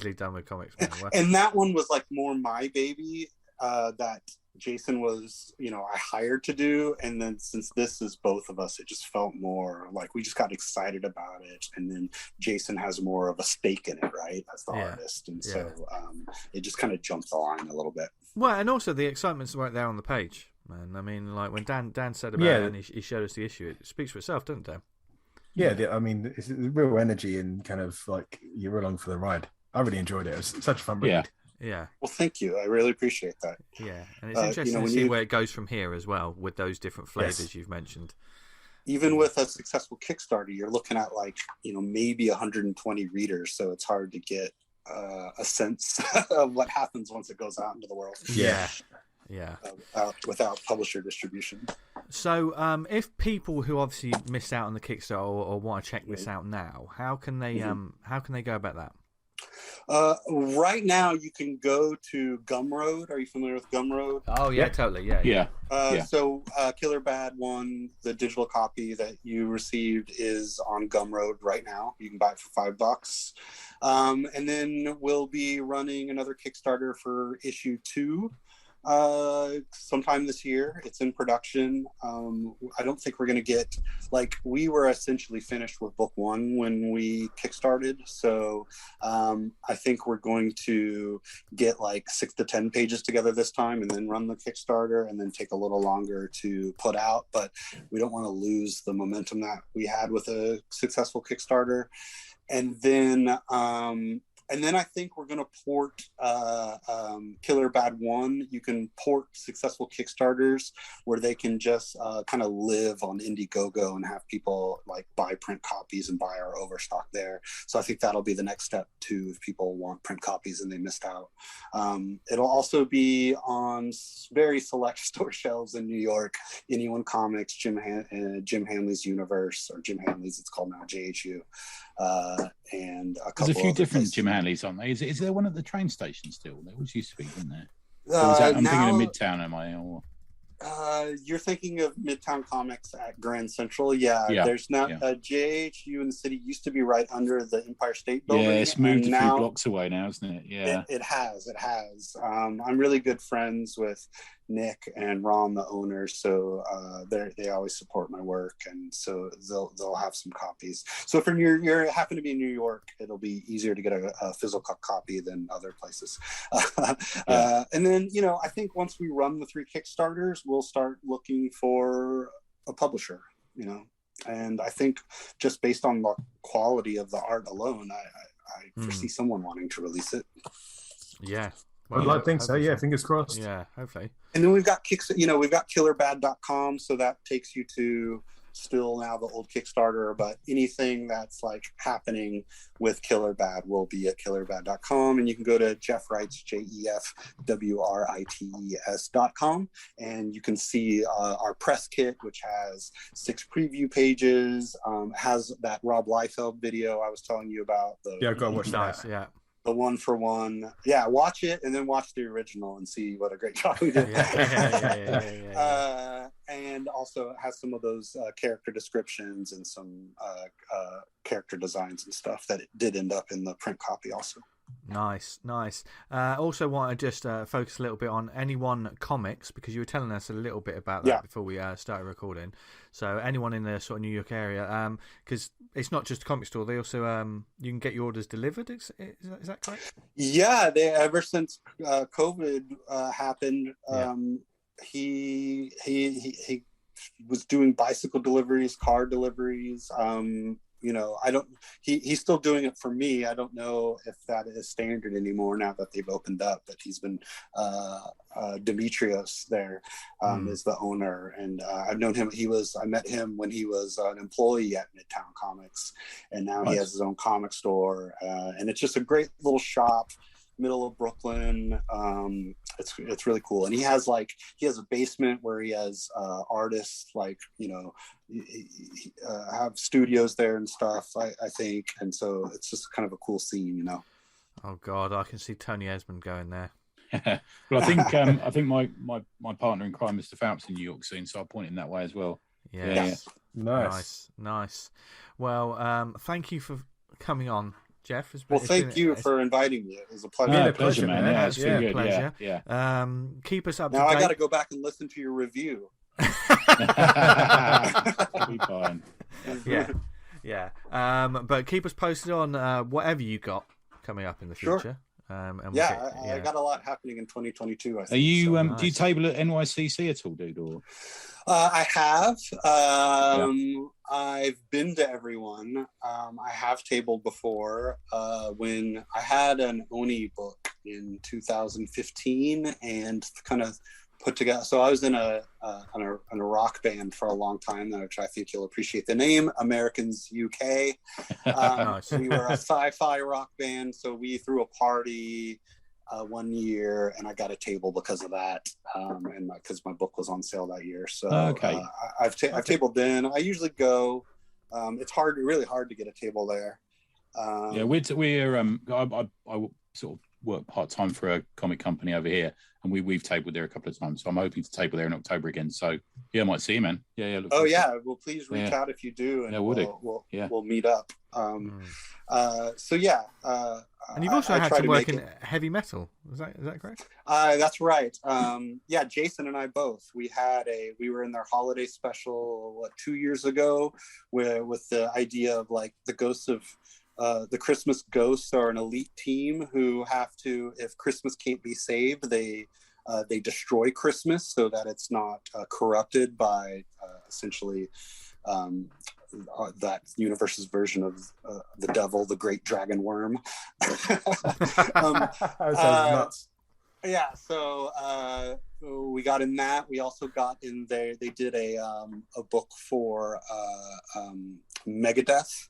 Okay. So we got an 8-page. Jason and I got an 8-page story in that. Jason and I are really and successfully trying to be, a classic writer artist team. Nice. So Okay. Yeah. Was that when Grant Morrison was EOC? There was he.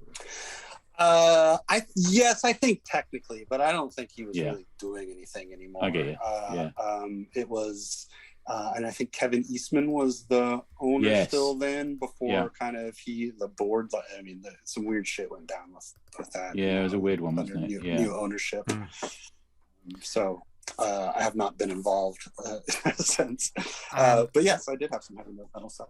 And I cannot let this interview finish before another piece of work on his website. 100-page graphic novel, I see, with artist Blake Sims. With Blake Sims. It's an adventure comedy. Now, Tony, Dan, you don't know about this, but I think as soon as you hear the name, you're going to want to check it out, and it's possibly going to be crowdfunding as well. What is this strip called? Gonad the Barbarian. Yeah. Yeah. Sold. Yeah. So it's done. It will be coming to Kickstarter or crowdfunding this year.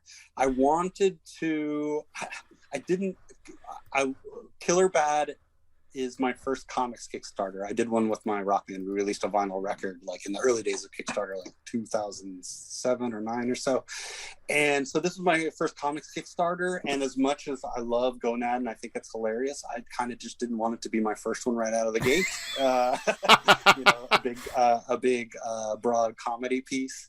But it's hilarious. It's an idea when I had when I was like 13. It's total hacky idea. And I love it. It's super kind of like you can tell from Killer Bad. I love gore, so it is also super violent with the idea of that Gonad is a barbarian, and that also was an America's UK song that we did specifically. So we used to project.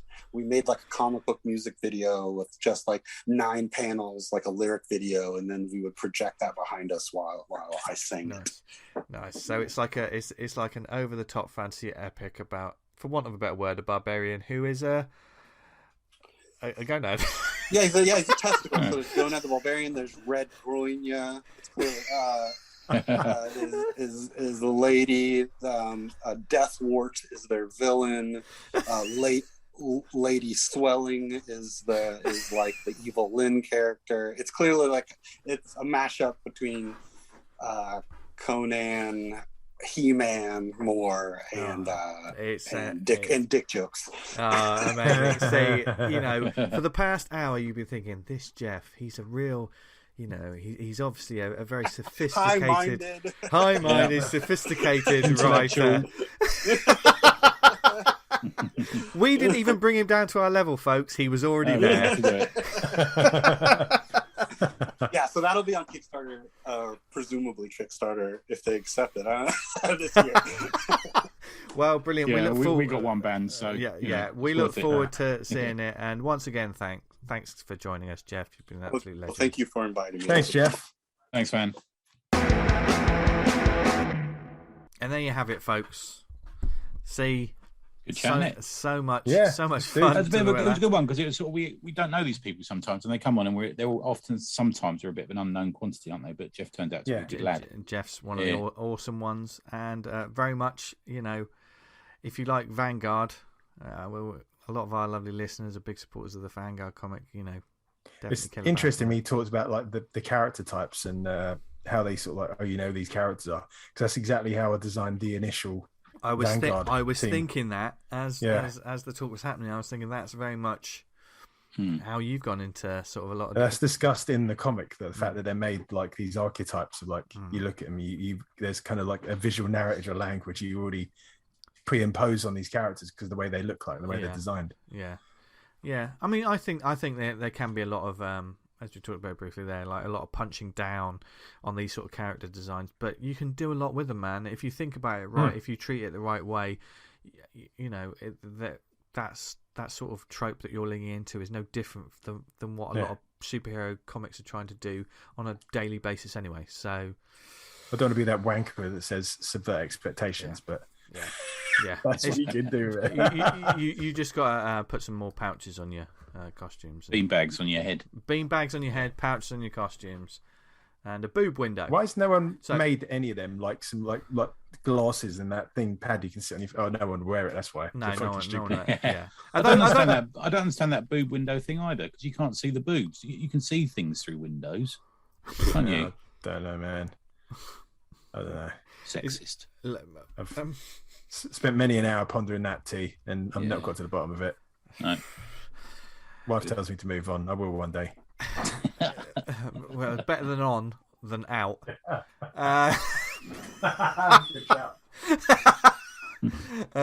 If now, only. Checking the door shut there.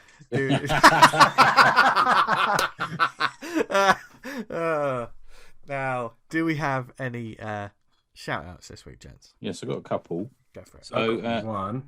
Thanks to Simon Russell for sending me some manga and a nice Robbie the Robot sketch. Or was it the robot from Lost in Space? Can't remember, but it was very good. Upcoming, we've got the South London Comic and Zine Fair. They've announced their dates. It's going to be the 10th of July this year, 12 to 6 p.m. at Stanley Hall's, SC25. Now, I think tables are already booked up. I think it's sort of an invite one, but you can pop along and have a chat with them all there. It's quite a social one. It's at SLCZF on Instagram, which is where I found it. On a connected issue, thanks to Gareth Brooks for sending me a copy of Femme Force, an issue I didn't have, which features stills from the never-produced Femme Force movie. That's a shame, isn't it? They never made that. Yeah, that was also big in the 90s as well. Whenever I saw previews all the times, when I had my copies of previews, Femme Force was always in it, man. Still going, man. They'll bang on about fucking female superheroes. We've got them. We've had them. Yeah. It's like when they had that lady who was involved in the Game of Thrones, and she did that comic. Was it called Mother or Mum or something? Yeah. Got terrible reviews. Finally, we've got a comic from a woman. What are you kidding? We're all right, mate. Stay away from us. We've got loads of women. Yeah. Don't be starting all that shit. We're doing all right. Stay in your lane, sit down, etc. Oh my god! Oh my! No, I don't mean. I mean it like we've already got loads of women. What are you going on about? Yeah. I think because the only way she saw comics and comic creators and characters and stuff was when she went to cons to promote Game of Thrones, and she saw people walk around. Yeah, girls walking around half naked as cosplayers, and it's like, well, it's not all got that. in her ear, didn't they? Yeah, and said, "Oh, by the way, it'll be great if we could do it this." Oh, right, okay, whatever. Anyway, whatever. Yeah. Femme Force, they rule. Yeah. No, I'd love to see you writing that series, Tony. Oh, right, the shit out of that. Say that now. Yeah. There's the quote of this week's episode. Dan, do you have any shout-outs? I'd write the tits off that. A Kickstarter, The Expanse, issue 1. 10 independent creators, 1 extended universe. They said it couldn't be done. They called us madmen. We proved them wrong. What was it, after the TV series? I don't think so. Oh. No, I'm pretty sure it isn't. It's a series of independent superheroes. That chap appears in the Comic House shout-outs I've mentioned earlier. The fuck me, I can't remember the fucking title of it. But he one of the characters, there's a kind of like a little graphic, and it shows you the different characters are going to be in it. And one of them appeared in the Comic House shout-outs. Oh. So that looks interesting. There's a whole. If it was myriad me, of I'd superheroes. reconsider that title because I know the grief you've had with Vanguard appearing elsewhere. Yes, I You agree. know, I think if because the TV series The Expanse, hasn't it just finished or something, and everyone's yeah. talking about it on Twitter, then I would reconsider that title. To be honest, they've just to show you like the egg blowing up in my face once again, whatever the phrase goes. They brought out a new Call of Duty game with one of the biggest selling game franchises in the world called Call of Duty Vanguard. So excellent. Oh, how much did you get out of that? Yeah. Fuck all. I get negative. So someone mentioned to me that, oh, I see you actually named it before the game came out. I was like, yeah, probably about 10, 15 years before. It's a very common name. I wish I'd never used it. But anyway, yeah, go check out The Expanse. Yeah. Issue 1. Nice. So, without further ado, should we recommend some stuff? Yes. Tony, you've got 2, so do you want a I've got 2, babes. top and tail us? Okay, yeah, let's top and tail. So my first one is my regular reminder that the best and most consistent comic on the stands at the moment is, and for years, is The Savage Dragon. It's on issue 261 called Double Dragons Into the Hornets Nest. I thought you might like that, Dan. Yes. It's obviously by Eric Larson with Jack Morelli on letters, Nikos Koutis on colours, Mike Toms on flats, and Gavin Higginbottom is the editor. It's $3.99, 30 pages from Image Comics, obviously, £3.19 on Comixology, and it's listed as 17 plus, which I can kind of see why. We haven't had an issue for a bit actually, but Mr. Larson has been creating his Ant comic, which I also have on my pull list. It opens with Mako the Shark Man, and he's basically killing and looks like he's probably eating as well, men and women and children. He's just a huge Hulk-size man who has a shark body with arms and legs, just horrible. He is quite pissed off that people keep confusing him with the Shark Man in the movies. Cough, King Shark, cough, Suicide Squad. Yeah. Which I thought, all right, okay, I get you. Yeah, fair enough. I probably accept that comes from some sort of frustration that Mr. Larson has with people going, oh yeah, Suicide Squad. No. It's like that, isn't it? I think that character ate the arms and legs off the character Super Patriot. Am I right? I think you're right. I think you are right, Mike. Yeah. And it does look like he's eating a child in this one, which is that's pretty. I mean, cool. if you're going to make a bad guy, that's pretty fucking bad. Yeah, and his blood dripping out of his mouth, and yeah, he's on fire in this comic, Lars. Yeah. It's just brilliant.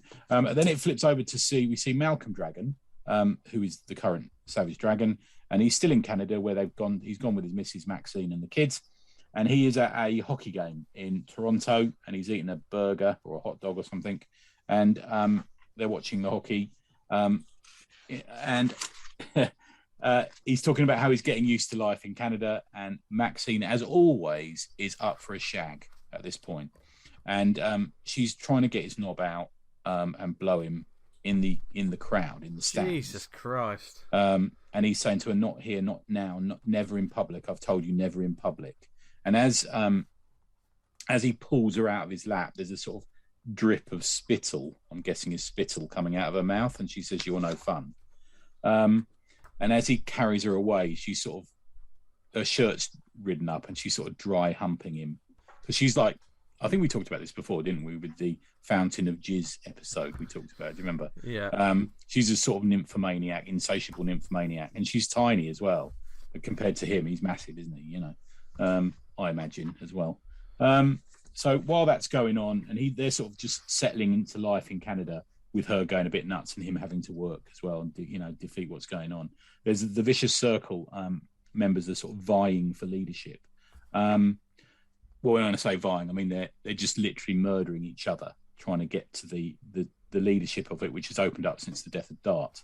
And you get what is common with Larson's comics. You get these absolute units of monstrous sort of villains just fucking fighting each other.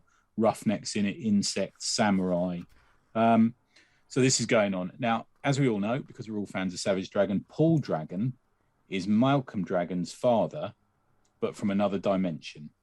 Yeah. He's had his arm pulled off him, and he's now got a metal cyborg arm as well. So they meet up together and they decide, right, we're going to go and the Vicious Circle are on the rocks. They've lost their leadership. They're all infighting. Now's a good time to just go and, beat them all up and put them all in prison. And it ends with them about to confront them and something happens. So it does end on a cliffhanger. It's really good. I actually think we're at the point now with where, almost like it's almost like a Pavlovian response from comic reviewers and comics fans. Whenever they talk about super violent superhero comics, they have to say Invincible, don't they? It's almost like this sort of pre-programmed, programmatical statement they have to make. But Savage Dragon was doing this before Invincible, and he's still doing it now. Invincible has ended for quite a long time now. And Savage Dragon is doing it so well. The violence is really turned up to 12 in this, It's funny. It's incredibly detailed and well drawn. It's consistent. It's got a singular sort of auteur eye on it. With Larson, he knows what he's doing. He tells this story it's basically been a story he's had in his head since he was a kid. And you can really get your teeth into it as well, because it's a good, consistent run. It's nothing pisses us off more of reading a couple of issues and then suddenly the art team changes and everything looks a bit rubbish or different or whatever it's going to be, and you're trying to figure out who people are. But you never get that with this. You need to get on it. It's also got some of the funniest sex scenes you'll see in mainstream comics. It's got. So I think the rating's quite high, isn't it? I think so. Yeah. He did turn that up a couple of years ago. He sort of went off in that direction. It's got quite a nice little interactive letters page where he replies and discusses stuff with readers, and it's not all. It's not, I love your comic. Oh, thank you very much. It's like there's actually people bring up points and he discusses it with them, and like he does a bit on his Twitter. It got a bit of shit for some vaccination statement in it. It didn't bother me at all. I wasn't fussed by that at all. I just think it's a great comic. And he always has backup strips in it. This one, there's something by Dave Kelly and Dean Haspiel in this one. So that's a mark of quality. The most issues come out with a couple of different covers. Don't go mad. It's not like super variant covers, but one's like almost like a Bronze Age homage with a corner box and a head title and stuff like that. And the other ones are sort of a cleaner just image on the cover with the titles. Get on Savage Dragon. I think once a year at least now I recommend it, don't I? I know we've had other people come on and recommend it as well. But it's actually brilliant. Alex came on, didn't he, from Strange Apparitions, and he mentioned how good it is. And I was chatting to him about it the other day. But get on it. It's get it on your pull list. I think because you don't often see it in big chunks on the shelves anymore, but it's worth it. Really good. That's my first one, guys. Nice one. Do you want to go next, Dan? There you go. That's fine. Are you sure? Yeah, go for it. No, you go first, Dan. Go on. No, you go for it. So you go for it, Vince. Oh, right, okay. Well, God, kill me.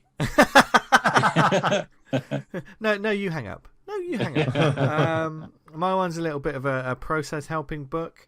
There's no doubt a lot of our listeners already have it. If you don't have this or have one of the books or aren't aware of it, then you really should become aware of it. These are the How to Think When You Draw with Lorenzo. Now, the book I've got in front of me here is the 4th volume.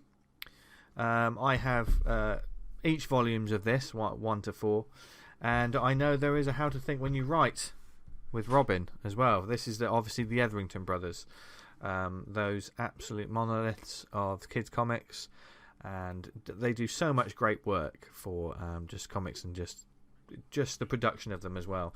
And these books are basically they're wonderful sort of square bound sort of collections. Lorenzo, who's the artist of the two, he does basically free. They're online for free. He's just created a free online resource basically for creators and artists and stuff.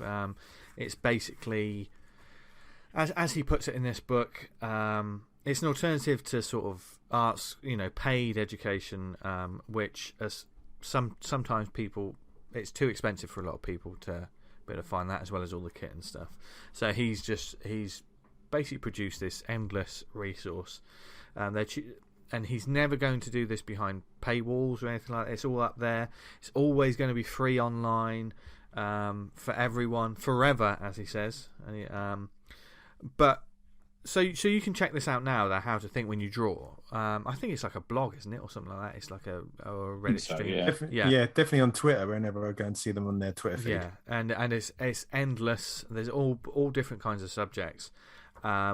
But he also, for those of us that also just like a reference book, he does these collections of them every so often. And these collections, if you don't know about, are some of the most successful comic book flavored things that hit Kickstarter. They're getting bigger and bigger all the time, which is why I'm probably already I'm selling you something you already have. But if you don't, then definitely you should get on, because each Kickstarter that happens, you can get previous copies. That's when they create them.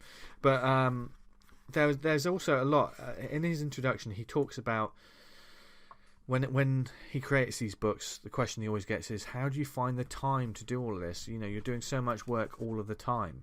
So he thought about, you know, what he does with his workday. Obviously he's a full-time comic book illustrator and creative illustrator anyway, but he's doing these things on top. And when you see these sort of tutorials, it's not just it's the thought process behind it and drawing these extra bits on top of everything else. That's quite a lot of time. So he just sort of I thought about how to create a universal model, this is in his words, that everyone could experiment with no matter their situation, and here it is. 1, get up 15 minutes earlier. 2, take 10 minutes less for lunch. 3, spend 15 minutes less watching TV or on the internet or gaming. 4, finish your evening 10 minutes earlier. Spend each of those little pockets of time drawing. That's 50 minutes a day you get for free. And he goes, now let's do the maths. 50 minutes a day for a year gives us 304 hours. If we say a working day has 7 hours of solid work, then that gives us 43 days of drawing without changing anything else in your life. Obviously, he knows that there's lots of other things, but it's those. I thought that was fascinating that he sort of laid that out in this intro, to sort of say, if you think you don't have the time, there's small things you can do to buy yourself pockets of time, which I know. I mean, Dan, I know sometimes you get up early to work on Vanguard, don't you? You find your time in the day. Well, like I do on my commute. I don't do it, obviously. I'm not commuting at the moment, but jamming, and I could get a good hour or so drawing every day just by drawing on the train. So there are ways to do it, but the meat of this book is obviously the tutorials, which are always a double page spread with wonderful reference. They're beautiful books just to have anyway, but they are fascinating, and I have used them. Like certainly when I was doing Murder Road, and I was looking at just speed lines or just trees and things like this. There was 2 he did on car chases, and I've used them extensively for Viper 2, because I felt like the car chases in Viper 1 were relatively static, and there's a couple of lessons I read from those, and I was like, that makes so much sense, and trying to show energy and action for these cars moving completely. And I think I've done a better job. Yes, because what I love about this as well, it's not just this is the way you should draw. It's not one of those you should do it like this. No. It's more just think about this when you're reading this. How do you want to crop that? If you crop it this way, it looks boring. But if you just do a slightly different angle, or just move the panel up a little bit, it creates dynamism. And this one's split into several different sections. You've got a section on character design, animals and monsters, vehicles and machines, elements. One of which is fire, which fire's an absolute bitch to draw. So I'm definitely going to be using that one. And sometimes they have an expansion pack. He calls it a fire expansion pack, which is basically a double page spread of different sort of flames and stuff, which you can pretty much just copy it yourself, get used to that sort of way of doing it, and that's another avenue. There's a layout and composition, the natural world, and a world building. The other previous books had different things in them as well, but there's just great stuff. It's fascinating, the different sort of, because the dude can draw can literally draw anything, and these are these have I think these have totally gone from being that's a cool book, that's a cool thing to have, I think, to being an essential tool for people who are creating comics, but not in a sort of this is the way you should do things. It's totally just think about how you're going to do that panel. I mean, like Dan said himself, just looking.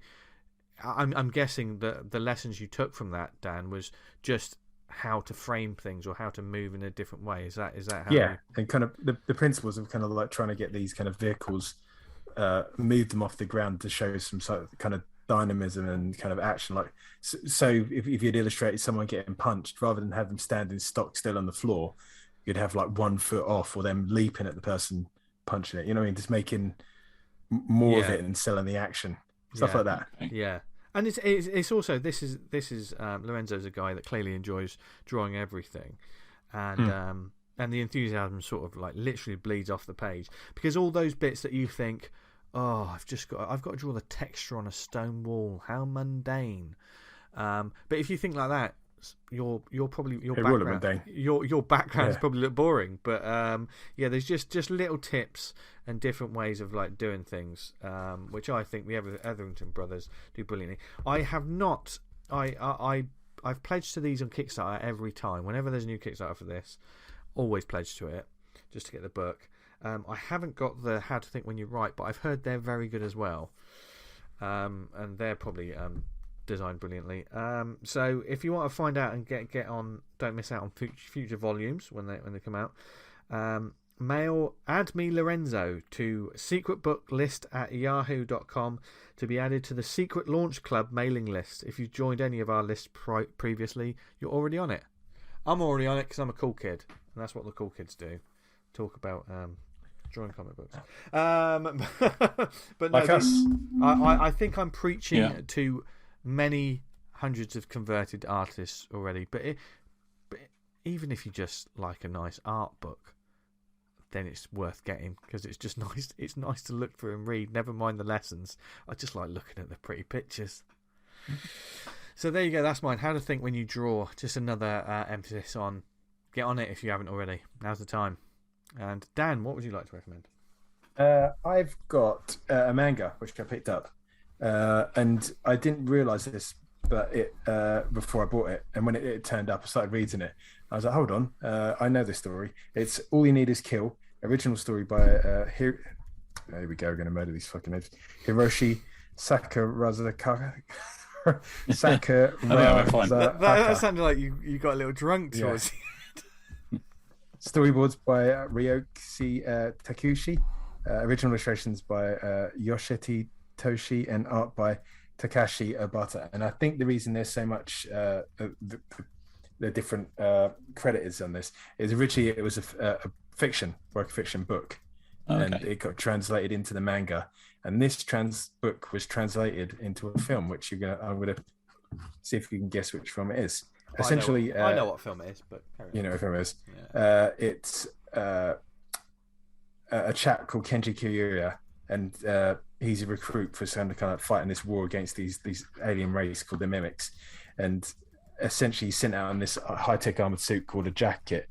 And every time he dies, he goes back, a bit like Groundhog Day, back to the start of that day of him waking up, and he starts the cycle again, and he remembers everything that's happened. So he has to kind of like, he tries suicide, that doesn't work. He gets back to where he was, and he has to work out. Tom Cruise movie, I'm guessing. That's the one. Yeah, okay. That's the one. Edge of Tomorrow, I think it's called Live, Die, Repeat. They changed the title of it, strangely. Right. It's a fun book. Don't get me wrong. It's very similar to the film. It's very different in many other ways, but the core structure of it is essentially the same. The one thing the film does that the book doesn't is it fleshes out the character of the main character. The main character is not the same character that Tom Cruise is. This one's a soldier from the get-go. And you don't. One of my big problems with that is you don't really get to know him or the other lady, Rita Verasky, who kind of like is the other person trapped in a loop. Very well. It focuses on the kind of like these events moving forward. There's not really much story about why it's happening. They do give you a kind of explanation, and you don't really find out too much about the characters. So by the end, like, you kind of have action, but you kind of know that there's no real kind of stakes to it, because every time they die, they go back again. It was interesting enough. I can't sort of hate on it. I if someone gave me this to read, I'd say fine, yeah, go for it. But to kind of own and recommend, I find myself struggling to do so. It's not one of the stronger mangas I've read, just because art absolutely top hole, like 9 out of 10. But the story just is a bit lacking. Lovely concept, but just the execution of it, I feel like they could have done more with it. It's probably years old now, and it's yesterday's news, but yeah, it's new for me. And that's from Shonen Jump Advanced, they call it. So yeah, I wonder if that's on the app. Maybe I didn't look. Yeah, I'll have a look. Yeah. It's actually 2 books, and this is a special volume where they've released the 2 because it starts off with a Guy character and it flips to the Rita Vraski for the second part, but then it flips back to the 2 of them. So yeah, interesting. Nice Stuff. Tony, what's your final my one? final one is a manga as well. So it's Bat Kid by Inoue Kazuo, and it's translated by Ryan Holmberg. Now, I recently bought something, or about 6 months ago, I bought a book by Ryan called The Translator Without Talent, it's called. And it's a book about his involvement with sort of untranslated manga and a little behind the scenes look at a lot of niche manga, just stuff that we just don't, we fail to see so much, don't we? Manga. There's so much going on over there. We just fail to see it because we just don't see it at all, and it's not translated. And Ryan's actually written quite an extensive essay in the back of this book about the history of what this manga is about. I think it's fair to say that anyone who is a fan of sort of manga from the last sort of 10 years, this may feel a bit old-fashioned. You know, if you're a fan of even stuff like One Piece or Dragon Ball or stuff, and certainly if you're a fan of Fist of the North Star or Chainsaw Man or, you know, the Kaiju number 8, this is going to feel very old-fashioned. It's like one of us reading a really old British weekly. I think you kind of almost have to get your eye in a bit. You almost have to feel your feet a bit and appreciate the charm of it, I suppose. It was a comic that came out in Japan between 1947 and 1949. And although it wasn't the first baseball comic, it is seen as the first real attempt at doing a baseball comic. I think there've been some sort of one-page strips and postcard strips and stuff like that is what they call them over there. And it follows the story of a kid called Nagai Bato, which actually translates as Long Bat. And he loves baseball. He's this kid. He's just fucking mad for baseball. But he does doubt his abilities. So he heads off to the local coach's house and basically nags him so he can get on the team. Things don't really go well, but you can't fault his enthusiasm. You kind of warm to him. He's like this nice kid. And slowly, he gets better and better and better. He learns how to, catch a ball. He trains himself. He's like, I love that Japanese work ethic. I mean, sometimes I wish we had it more here. Every day he sets his alarm clock at the end of the running track and he runs till the alarm, and he manages to get there before the alarm clock gets there. And then, of course, it being comics, some teenage boy steals the alarm clock and he has to chase him. And, it's full of stuff like that.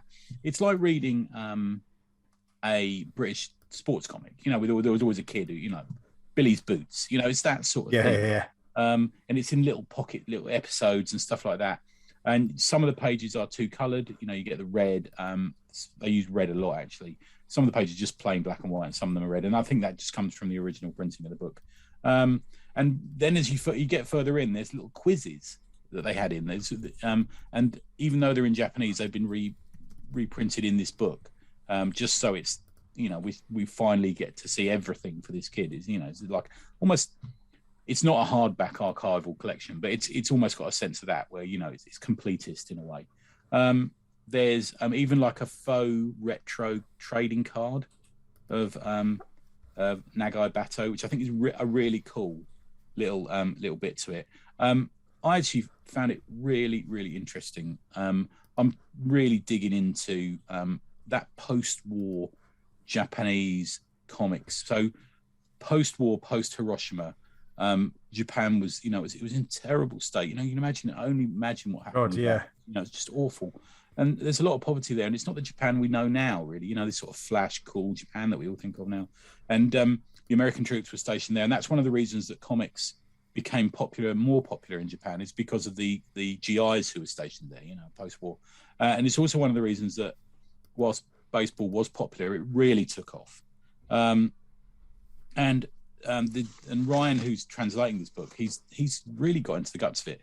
There's a really good Gutter Boys episode. If you go to, I think I made a note of it somewhere. I can't remember the number of the episode now, but there's a Gutter Boys episode where they interview him and Brian, who publishes Bubbles fanzine, which I know we've talked about before, because they're the people who published this. Episode 66, there you go, the Gutter Boys podcast. And there's a really in-depth episode. Strangely, for that podcast, it really gets into the nuts and bolts of Japanese manga and the history of it all, and I find it hugely interesting. I just read Barefoot Gen, which is the book that tells the story of this kid who's like a mile from the center of the blast. and he only survives because he leans down to pick something up. It's a blast hits the wall in front of him, and it's absolutely heartbreaking. And even in this, you've got the main kid in it. He goes home and they're just having rice every night, but because he does well in the baseball that day, his parents managed to get him something else to eat, and he's just super enthusiastic. He has to save up all this money just to buy a bat, and it is absolutely lovely, absolutely charming. It's done in Eastern format as a reading. It reads the reverse to what Right we to used left. to. Yeah. Yeah, but it's still very readable. And there's as we say, there's this great essay, there's a great picture of him. He just looks as you would imagine this little kid in there. I will say for it's a little bigger than a digest. It's sort of that manga size. It's not super long. I think probably £16.99 is too much. It's $40.99 in dollars, and I imagine that the extra money comes from shipping over to get there. But I know they did get a bundle in at Gosh, and they sold them all out. And I managed to get in. Okay. Big shout out to Greg from Gosh because he put one aside for me. But I know they're getting some more in. So if you can get it through Bubbles. I tend to, when people like Bubbles or strangers drop a load of books, I tend to buy them all at once because it saves a bit on the shipping. But they are slowly getting stuff in from both those two sort of companies now, I suppose we call them. But Bat Kid, it's got a little bit of heat about it. Actually, it's an interesting one. People are talking about it, and it's got me really interested in that era of the real grandmasters of manga, the manga cards from back there, and it's lovely. It's a lovely little book to read. So that's my last one. There you go. Nice one. Nice. So as always, so many awesome comics to check out, or comics related products. And we hope you enjoyed this week's episode. It was a fun trip into memory lane, as well as looking forward to the future. Thanks to Jeff once again for joining us for that fun conversation. And be sure to follow him and check out his work, because there's plenty more to come, including some exciting stuff that he told us about off air that we're not going to say. Yeah, very cool. But lots it's good to see the good people getting in at places, Yeah, definitely. Totally. And we hope you enjoyed this week's episode. And if there's anything you want us to talk about on a future show, or any comics-based events or initiatives that you want us to shout out in the shout-out section, please do get in touch with us. There's several different ways. You can email us, awesomecomicspod@gmail.com. Follow us on Twitter @TheAwesomePod, where we'll posting the episode and retweeting and doing all kinds of goodness.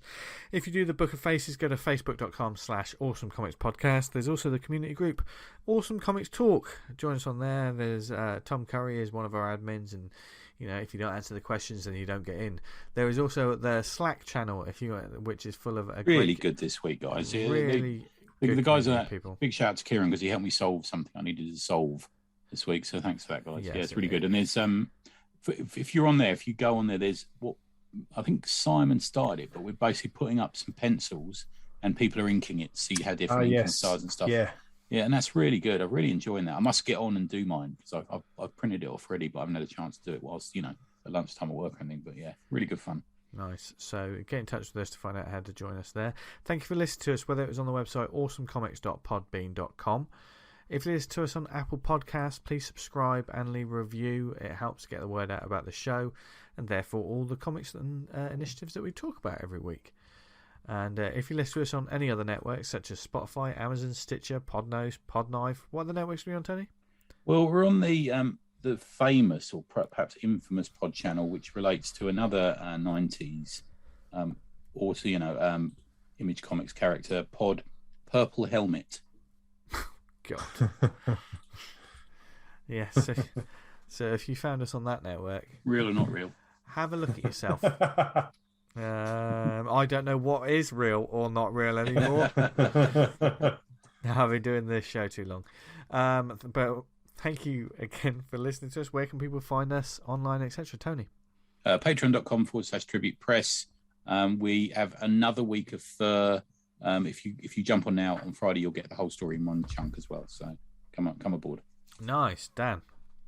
You find me patreon.com/Vanguard Comic, where I'm posting up Viper stuff. All the Vanguard stuff starting to go live as that's dripping through. That's going to launch maybe end of this week, start of the beginning of the next. Oh, okay. So that's going to kick off. Nice. Looking forward to that. And if you want to find out what I'm up to, then follow me on social media, Twitter and Instagram at Jester Diablo. I won't be posting pictures of the shelves I put up, but I did put up some shelves today, and I'm very, very pleased with them. Excellent. Yeah. That's what the ladies want. That's what the ladies want to know. I know how to live. I know how to live. But wherever you live in the world, whenever you heard this, we hope you're doing okay, happy and healthy. It's still a crazy time out there, but at least we've got comics and this nonsense that every Monday or whenever you listen to us. So we will endeavour to entertain you in the coming months, as always, and there's plenty of awesome stuff to come up. So thank you very much for listening from Dan, Tony, and myself. Have a brilliant week. Whatever you're doing, make sure there's comics there somewhere. And as always, what do they do, guys? Stay awesome. Stay awesome. There you go. Can't say it fairer than that, can you? Bye, everyone. Goodbye. See ya.